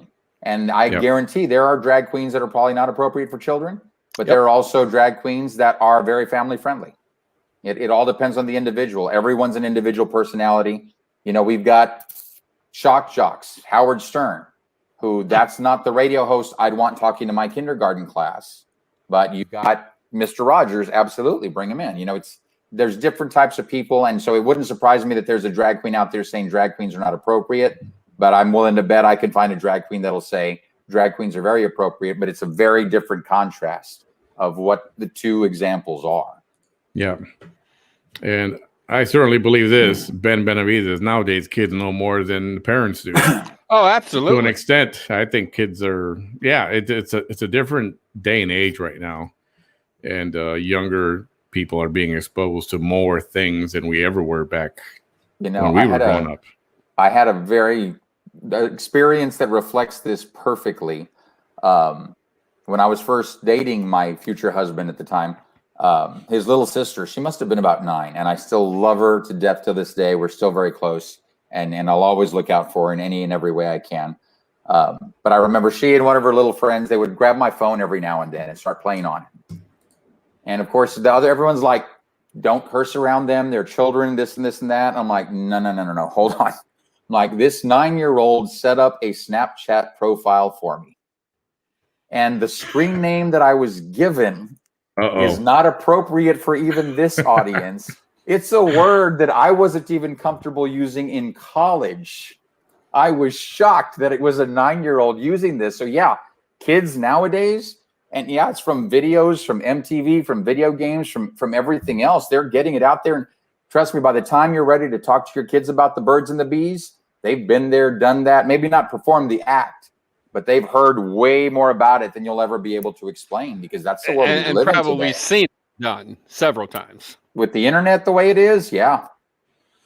Yep. And this, I have read this before, and I believe this to be a true comment. Statistically, transgender and gay are not prone to commit pedophilia. 100%. It's got nothing to do with that at all whatsoever. Now, I agree there are some people that are pushing certain bathroom agendas that really are pushing it that I think could be shady. Mm-hmm. But the science says just because you're trans or you're gay does not make you any more of a pedophiles and somebody who's straight. Right. Yeah, I mean, it doesn't matter. If you have a penis, you belong in the men's room. If you have a china closet, you belong in the woman's room. And if you don't know which room you belong in, go to the family room. Because there's one stall, there's one commode. You're happy. Everybody's fine and happy. Lorraine, her comment, you're an adult where you can choose to engage in such entertainment, children and adults, and it isn't appropriate. And I respect your opinion on that. Oh, is there more? Okay. Yeah, the drag queen entertainment originated in the bar scene, not for children, plain and simple. Roy won't say it because he doesn't believe it. What won't I say? That the drag queen entertainment originated in the bar scene, bar or club scene. Oh, absolutely. Drag queen entertainment originated in the bar scene, not for children. Law enforcement originated in ancient times for the purpose of protecting the people and keeping order. It didn't originate for the purpose of showing children something. But we love having our first responders go in there and teach children about who saves lives and what they do and things like that. So not everything that we're going to expose children to is something that originated with the intent of we're going to expose children to this. That's not how the world works. And that's not what this is about. And even though something started in the bar scene, that doesn't mean it hasn't evolved. And I think we all know, like I said, we've seen shows that I wouldn't take my mother to. And I've seen shows that I'd love to take my mother to. There's a difference. And as far as appropriate, not appropriate, you're right. I'm an adult. You're an adult. Let the parents decide for the children that are too young to decide who shouldn't be participating. But one person shouldn't say blanket, it's not going to happen at all. You'll never get the chance. Even if you want your kids to attend a drag story hour, you don't have that choice. That's not freedom. That's not America. It should be, this is going on. You don't have to attend, or you can attend if you like. Nobody's being forced to sit and watch and participate in. That's not what's happening here. You're right. Let the adults make the decisions. Parents decide for your children's, but it's about the availability and the accessibility so that if someone wants their kids to start learning about this now, so that they're accepting and kind human beings, the avenue should be there for that to happen. So someone will watch and or was listening to all this and watch, and then of course they're going to take the narrative that you're going to go in there and you're going to push the trans whatever story time reading, and that's your goal in life is to push that through the city. Nope. And that's what's going to happen. Watch, I guarantee it. Of course they're going to say that because it's going to be a popular soundbite that there's a homosexual on the ticket, so it must be about advancing the homosexual agenda or the LGBTQ agenda. Exactly. Gotta love the closed-minded individuals. Yeah, that's not who I am. That's not why I'm here. You can look at my organizations. I didn't suddenly go in there and turn them all queer. That's not what it's about. It's about we go in there, we do things the right way for the right reasons. We make things successful. The success we found with Sombrero Festival, I want to find that success with Brownsville. Believe it or not, ladies, every gay men are not out to take your man from you. Like you all believe this. So Lydia says, exactly. Can you imagine if we asked a stripper to read books to children in a public library and saying, I have gay friends and family that don't approve of this either. Everyone is going to have their opinion one way or the other. The decisions reserved for parents are now being forcibly made by government, schools, Hollywood, etc. Again, I have my opinion, and I'm not a fan of this being in a public library. Well, maybe that's a little different in a public library, but in a school, I say leave it out of school. But again, that's just my opinion, and it's not going to make me think that no, Roy's not the right person just because of that. And I'm a fan of look at. It's one of those where we're talking about morality also, because a lot of people for a long time, they didn't want sex ed in schools. They're like, no, I remember that. No sex ed. They didn't want evolution in schools. Yep. It goes back to its morality and where we've reached certain areas and certain levels where we're okay with certain things like sex ed because we know it's responsible, and where we talk about creation versus evolution because we're capable of having those discussions. We haven't necessarily gotten there yet, and we need to on these other topics. But that's what it is. It's about, are we trying to legislate morality? And I agree with Eddie. It shouldn't be forced on the people by Washington. Yep. And Lorraine, another last parting comment from her, I imagined, but he's okay making a decision to have drag queen hour at our public library during child story hour. I had nothing to do with that decision. Yep. They did not, actually. There are lawsuits filed in Connecticut and other states by female athletes that have been negatively impacted, loss of awards, scholarships, etc., by these rogue policies. Yeah, and that's something that I want to look into, because when he said, let's hear from the women, from females, and I have. There haven't been a lot of stories, but there have been a few that have spoken out, and their stories kind of get brushed under the rug. Every female athlete I've spoken to think transgender male to female should not play with females. I strongly feel it's a grossly uneven playing field. Shonda, yes, I agree. Like the 14-year-old soccer team that beat the women's national team. The 14-year-old soccer team that beat the national. I think the women's. Probably a 14-year-old male soccer team that beat the women's national team. Yeah. I think that's what Eddie's saying. Cynthia says so many politician responses. No, these are not. I don't think so. I don't think there have been. This is who Roy is. Well, I'm definitely no politician, and I have a lot of the same thoughts as Roy here. I guess we're just like-minded individuals. I don't know. I mean, Manny, he likes a lot of my ideas. I like a lot of his ideas. We're like-minded individuals. Manny and I are definitely no politician. Right. So don't be thinking that it's politically, it's a good political response. It's not. It's what he believes. It's what he stands behind. Yeah. And I'm right there with him, because I stand right behind the same thing, because we are like-minded individuals. Shauna said, I couldn't agree more. Parents should be making the decision. Joe, keep in mind, during Shakespeare time, men played women's roles. Oh, yeah. There you go. Nice. And in Japan, they still do those kabuki theater. The men play the women's roles, and it's not because they're gay. It's just because they do, and that's all it is. It's not anything out of the ordinary. A few more comments, and we're going to wrap it up here. Well, I'll get one more comment from you on something else. That was during Roman times, bro, when women were not allowed to do anything. That's why. There was a comment of people say that, oh, well, women have been held back. Historically, they've been kept in the house and kept, cooking and this and that. It's like, yeah, they were, but you know why? Because there was no birth control. There was no birth control, but there was sex. So when the families had sex, the husband and the wife, guess what? She ran the risk of getting pregnant. What do you do when you're pregnant? You got to be home. You got to take care of the kids. You got to raise the family. You're home, and we're doing the womanly things, the motherly things. Birth control didn't appear until 50s or 60s, if I'm not mistaken. I believe it was the late 40s when the pill actually came out. Actually, the pill actually came out in the 60s. Birth control was in the 60s. Oh, condoms. Well, you know, back in the 50s, they used to use cellophane.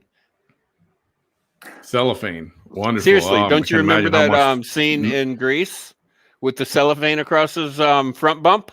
I don't remember that. I don't remember that scene. Really? Oh yeah, that's when they're in the car or in the garage singing about the car and the Grease Lightning during the Grease Lightning number. Interesting. Yeah, when he's got the cellophane and he's rubbing it back and forth across his front bump. That's insinuating that that's what they used as contraceptive. You know, they wrap it up and make a condom out of it. I've got to watch Grease tonight now. Here comes the spin. It's a simple question. No one should take offense to it. Nope, we're not taking offense to it. I don't think Roy's taking offense to it. And, not at all. Bam, you can't offend Bam. So, hey, Midla, how are you? Thanks for joining us. We're going a little long extremely tonight. Tough skin. We need to get back to the issue. Yes, okay. We had at sex ed back in the 70s. Yeah, no, there was, but there was always a fight whether or not they were going to talk about it. And it was always a big deal when sex ed was. And kids my age, when it was brought up in I don't know, what grade was that? 6th or 7th, maybe? I think it was 8th when I went. What are the kids doing at that age? They're giggling about it. Talking about sex. They're going to show stuff, and they're very immature. I don't even think it should be brought up at school either. Where does the money to Sombrero Fest go? That's a great question. We get that question every year. So Sombrero Festival is a nonprofit corporation, and we are firm believers that we don't take tax incentives, subsidies, anything from our city. We pay to rent the park. We pay for any overtime of parks employees. We hire off-duty police officers to work the grounds. And we give back to the community. Putting this on is a very expensive undertaking and labor-intensive. Our overhead to put this festival on is easily $800,000 to $900,000 each year. The festival itself, the festival proper, does not turn a profit. It's turned a profit once in the 15 years I've been with them. Our profits come from the corporate sponsorships. And that's an area that's near and dear to my heart. I work that hard. Now, when we have profits, monies go to nonprofit organizations and causes in the community. We give away, last year was an anomaly because it was a pandemic. We only gave away about $50,000 after the festival. The year before, we gave away $115,000 to nonprofit organizations and causes. Lots of them are organizations that work and volunteer at the festival each year, and then lots of others just in the community. Aside from that, and this has been part of my mission for Sombrero Festival, is building cash reserves. When I got involved with the organization, they had just come off the year at Linear Park 04, which was a disaster. The rocks were still there. And then 2005 was at Dean Porter, which was a brand new remodeled park, just opened, but it rained all weekend. So after those 2 years, the festival was almost $100,000 in debt. And they were at the point where they put the warehouse on the market to try and sell it to pay down debt. And if we'd had another bad year, we would have had to consider filing for bankruptcy. And after we dug ourselves out, started doing things the right way, we made it our mission to build cash reserves. We're getting close to the $1 million mark. I want us at the $2 million mark so that we've got money working for us, earning interest, so that if ever there's a pandemic like this year, we can weather it. It's not a problem. We're not living hand to mouth anymore. We've been very, very fiscally responsible. But the vast majority of the money goes to overhead, lots of donations to the community, and then building cash reserves so that we maintain our fiscal independence so that we're never a burden on the taxpayers. We don't want Brownsville subsidizing us. We want to give back to Brownsville. And that's the way it should be. Mila, I agree with you, Manny, but I have to say that ideology and worldview matters when folks sit down at the table and vote on important decisions which affect the community. And you're correct. I honestly don't see that this is his goal in life is to push this or any issue like this. Right. It's just a question that was brought up, and it's an opinion, and he has not made it a point that he was going to push any agenda like that at all. So again, I say look at the whole picture, not just one piece of the puzzle. I think logically, the person reading a book to children is not acting inappropriately. Doesn't matter who they are. That is a good point also. That's a very good wise point also, man. Eric. Roy has a proven track record of success. That's from Joe. Thank you. Steph, welcome. A little late to the program. Hi, Roy, we'll take this time. You can give us your parting shot. Again, why should somebody vote for you? If you want to recap on the things we talked early on at the very beginning of this 2 hour and 43-minute session. Feel free to... Damn it, you mean I missed the 3 hour mark? So now I've got to talk for 17 minutes? We're going to fall just shy of the 3 hour mark. I can do it at 17-minute exit speech. Don't worry. But no, I'm not there you go. So yeah, I'm Roy de los Santos, guys. I'm running for city commissioner because I believe we need a choice. And I know we can do better than we're doing today. My priorities are about economic development, infrastructure and emergency preparedness, reimagining the process for reimagining permitting as we do it today, because I want Brownsville to be the premier city to do business with. I want builders to say, Brownsville's got it together. That city is working with builders, working with developers. If you want to do business in Brownsville, Texas. That's what I want to help make happen. Holding PUB accountable. Huge, huge, huge. Transparency and accountability. GBIC is another big one. I do not agree with the commissioners being the board of directors for GBIC. I think the commission is supposed to be the check and balance against stuff like that. You can't do it. You can't watch the hen house when you're the fox sitting in the hen house. That's just ridiculous.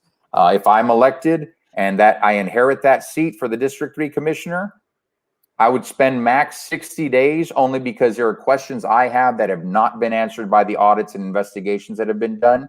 But then I would immediately resign the seat and demand that I get to name my replacement. And it would be a citizen who's going to be accountable to the people and who's qualified to serve in that capacity. These are the things I want to work on and work for. That I'm part of the LGBTQ community. That has nothing to do with the reasons why I'm running. At the end of the day, I believe every citizen of Brownsville, every American, and every human being needs fair and equal treatment, just like our Constitution says. All men are created equal, equal protection under the law, That's who we are as a people. That's what made us great as a country and as a people. And that's all we have to do and be. And that's all that I will be. And that's all that I will do if I'm lucky enough to serve as your commissioner. As far as the questions earlier, in case some of you guys joined late, as part of my background, aside from my experience and track record with nonprofits, I'm no saint. I've been arrested twice in my life. Once back in 2006 for public intoxication. Those charges were dropped because I was not out in public. I was in front of my condo on private property. And the second was a DUI, which was Memorial Day weekend of last year. That case should be in court June 24th, I think is my next court date. So that's who I am. I don't shy away from the tough questions. I don't shy away from the tough issues. I'm not doing business and I'm not in business with anyone of questionable character or morals. I'm not spending $100,000 on this campaign. The donations are coming from friends and family. 90% of them are better. And the rest is coming out of my pocket. And I'm only willing to spend what I'm willing to spend because I believe in serving my community. Brownsville's worth it. But I think we've spent less than $10,000 we saw in that finance report. The next one will be out, I believe it's 8 days before the election, around the 23rd. So be on the lookout for that. As soon as I file it with the city, I'll also put it on my website again because I believe in transparency. There's nothing that's going to be hidden from you. So you'll get it before the city shares it, I guarantee you. That's just who I am. I'm an open book. I will listen to anyone. I will listen to everyone. And at the end of the day, I won't say I have the wisdom of Solomon and that I'm as smart as he is, but I've got a damn good track record of being fair. And I have every intention of continuing to be that man, being fair and doing the right thing. There you go. Well, very well said. For those of you who did not get a chance to see the campaign finance report, I just put a link in the comments. You can go and look at it yourself. It's not something he handed me separately to put up. It's on his website. It's very public. You can see there is not $100,000 in the expenditures in there, or not even half of that, and not even half of that actually. So be careful. Don't listen to everything that you hear out there. Ask questions, fact check anything you hear, and if you find out it wasn't true, then question anything and everything they tell you. Because if they'll tell one lie, they'll tell you 100 lies, and you've got to ask yourself, why are they lying to me? Why are they lying to me about Roy? What are they scared of? And the only thing they can be scared of is that I'm telling the truth and I'm going to hold them accountable. That's the only thing to be scared of when it comes to me. There it is. Everyone, thank you, Roy, for visiting with us tonight and putting your life out there, so to speak, and always being an open book. I think you've answered everything pretty much fairly. You haven't tried to hide anything. You haven't. And I've put everything out there that I think people have presented also, as well as what I had. So, people will always be the haters and say, well, he didn't answer this, or you didn't ask him that. Well, I think we asked him a fair amount of stuff, and more than maybe he needed to talk about. So we do appreciate that. We love transparency. And if you're going to continue to be an open book that way, I think that can only be a good thing. It's something that the city needs for sure. And I'll tell you what, Manny, if I'm lucky enough to be elected, if you want, we can set something up, because I like this show. I like this format. You guys have been good. You're absolutely fair and honest. And I believe in that. I would absolutely commit to coming on your show maybe the day after every city commission meeting so that you guys can grill me on decisions that I made, on votes that I took. Because the citizens should be able to ask those questions, and the citizens don't get enough of an opportunity of that at a meeting. And I won't say right after the meeting, because some of those meetings can run late and then we'd be here till 2 or 3 in the morning. But I think if we talk about the next business day after a city commission meeting, if you want me on, I'm willing to come on and answer questions if I'm available, because I think that's important. And one of the other things I wanted to say to the public, especially for those of you that came here with the questions about my past, why didn't I just answer the question when it was first thrown out there? And that was because the site that put it out there, number one, if they've got the mugshot, they know what the charge is. And they're not throwing it out because they're trying to stir the pot. Number two, because the headline was, why is the mayor endorsing the investor of someone who is convicted of a crime, of elected official who's now convicted of a crime? And that is just a bald-faced lie. I am not an investor with these individuals. So a site that's going to tell lies like that, I'm not going to answer questions there. The main reason for that is because the people need places they can come for truth. And if I put my truth there, they're going to start to assume everything this site says is true. You want answers, you can get them here. And we already know that site is telling lies. They should have done their fact checking before they threw stuff like that out there. Because they didn't, that will never be a platform where I will answer the people's questions, because I don't want the people going there for information. I want them coming to places like this, where the truth comes out, the tough questions are asked, where the people can ask their questions, and they will get answered. Yeah, absolutely. That's what we want, truth. And people want to know the real you, the real candidate. That they want to know. I mean, their vote is important. They want to feel good about who they're going to vote for. So the best way to do that is have somebody come on and tell us open your life up to us. And that's what the people want to see. Are you still accepting donations at this point? Always. And even after the election, win or lose, I'll still be accepting donations because I've got bills that I'll still have to pay. But yeah, at the website, which is the same link where you can get my finance report, it's www.voteforroy, the number 4, voteforroy.com. There's a button on there you can click if you want to donate. You can donate electronically or reach out to me by email or text, and I'll shoot you a mailing address. There you go. So in transparency, better tennis player, me or you? Obviously, that's put you on. That's a great. No, I want to answer that one. I love that one. In most of the tennis meets that we had when my team faced the Port Isabel team, I wasn't even good enough to play against my cousin Eddie because he was a much higher seed than I was. But anytime we were on the court together, not even close, he would kick my ass. The only thing and we were always competitive, but Eddie is by far a much better athlete. I think the only thing I ever beat Eddie at was a game of chess one time. Other than that, Eddie, and I love my cousin. He's the oldest firstborn grandson in the family. And I love that we grew up together, spent so much time together as kids. Lots of respect and love for him, for his brother Eric, for their sister Erin, and their mom, my Auntie Melda, and my Uncle Eddie. Linda Lopez says, best of luck. The dude comment was toward your cuz. Okay, gotcha. They are cousins. Clearly, I say Eddie was the better tennis player. Tennis is not the focus here, but we know who in May 1st who wins the match. There you go. Fake news, even in Brownsville. She's talking about me beating him at chess. Yeah, Linda says always chilled. And finally, have a great night, guys. Also, thank you everyone for hanging out for this long, almost a 3-hour session. Come on, 6 more minutes. We can do it. We can do it.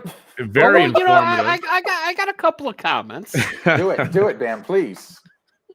I say this a lot, and what I say here, practice this in your life as well. And I'm not saying Roy and Manny, everybody out there, if you do what you've always done, you will always get what you've always gotten.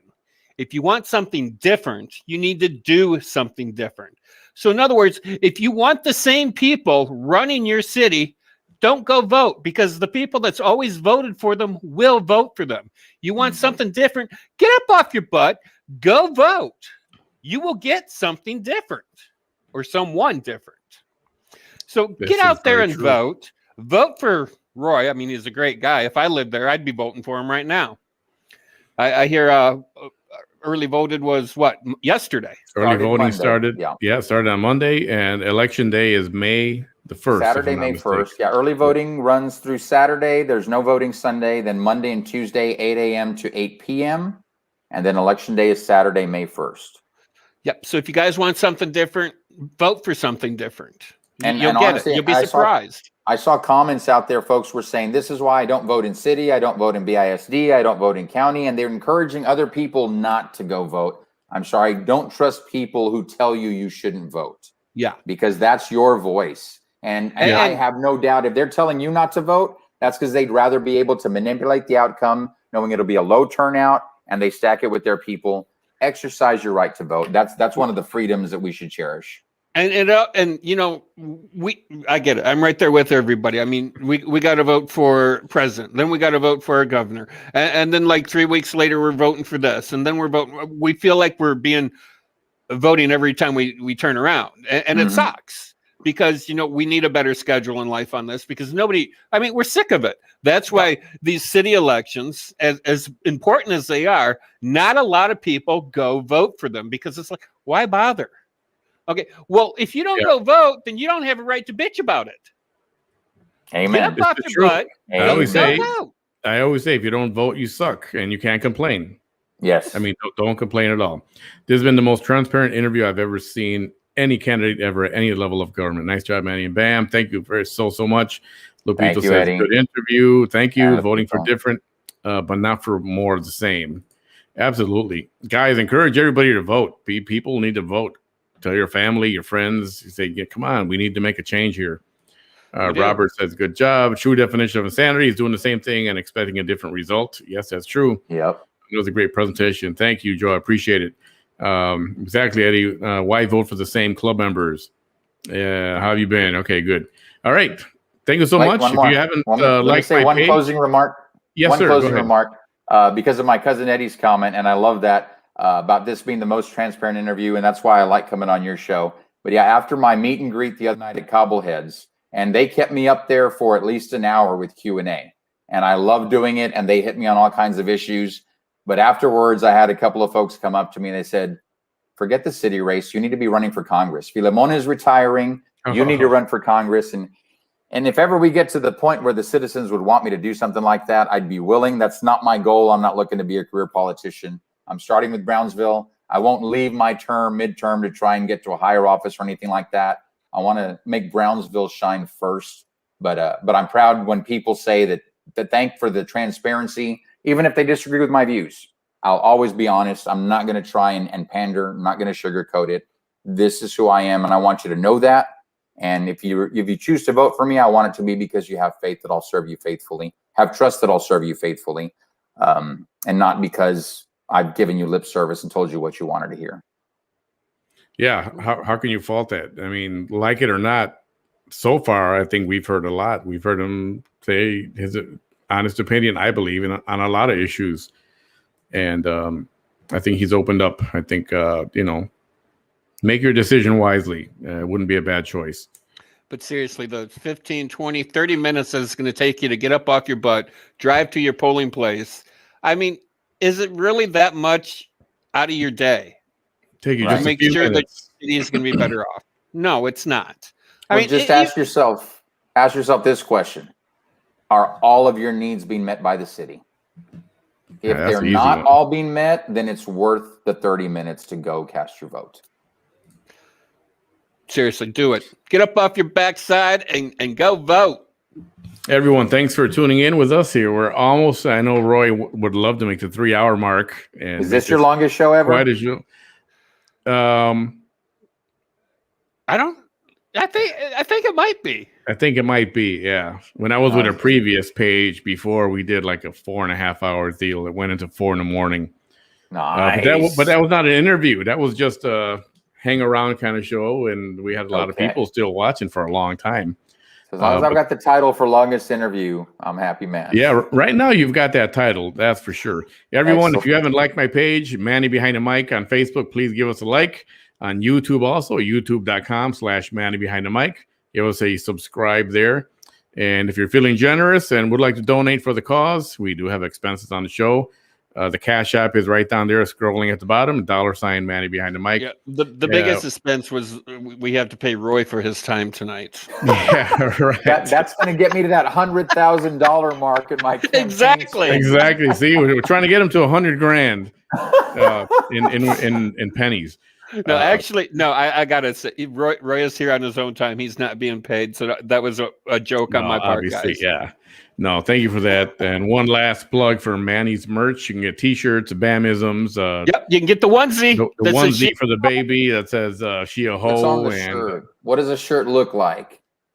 Oh, you gotta check it out. Does it have your face on it, Manny? I got one of those too. Yes. I'm gonna have to check out your merch store because I want to see that. Hang on, right after we go off live here, and then I'll show you online. Thank you, everyone. Have a great night. Tomorrow, one planet, one people. Debate night tomorrow night. I think we're starting that at 8 p.m. Yes, and that's for the candidates for District 3. Roy, of course, will be there. Jessica Puente Bradshaw and Carlos Elizondo have all agreed. So it should be an interesting evening. It won't be a 3-hour. If I'm not mistaken, this is the first debate where every candidate in that race is showing up. I don't think I've seen that in any of the other positions. So this is this is excellent that it's happening right here at Manny on the Mic. Come back and join us tomorrow. Tomorrow night. Can you all be broadcasted on national TV down there so everybody can see it? Yeah, that'd be nice. Somebody could stream it on to one of the. Yeah, that'd be nice. I told Manny I'm dedicated to having us go into syndication because ratings go up so much and viewership is so high that somebody offers Manny a deal and I'll come on as a guest co-host with you guys whenever it happens. I'm right there. Let's do it. There you go. And yes, I am on tomorrow, Joe. I am on tomorrow night, 8:00. Tomorrow night, 8:00 for debate night. And Linda, I know you're right, Linda. I get it. You're right. I just every once in a while, I still got to bring that up. Way better place now. 100%. Michelle El Garcia, 3 hours. Yes, there we did. We did it. There you go. We did it. It's over. You went over the water. We did it. Everyone, thank you so much. Have a great night. We will see you tomorrow for debate night. Yes. Bam said his Bamism. What do you say? One planet, one person, one people. One planet, one people. That's Sweet it. Jesus Amen. alive.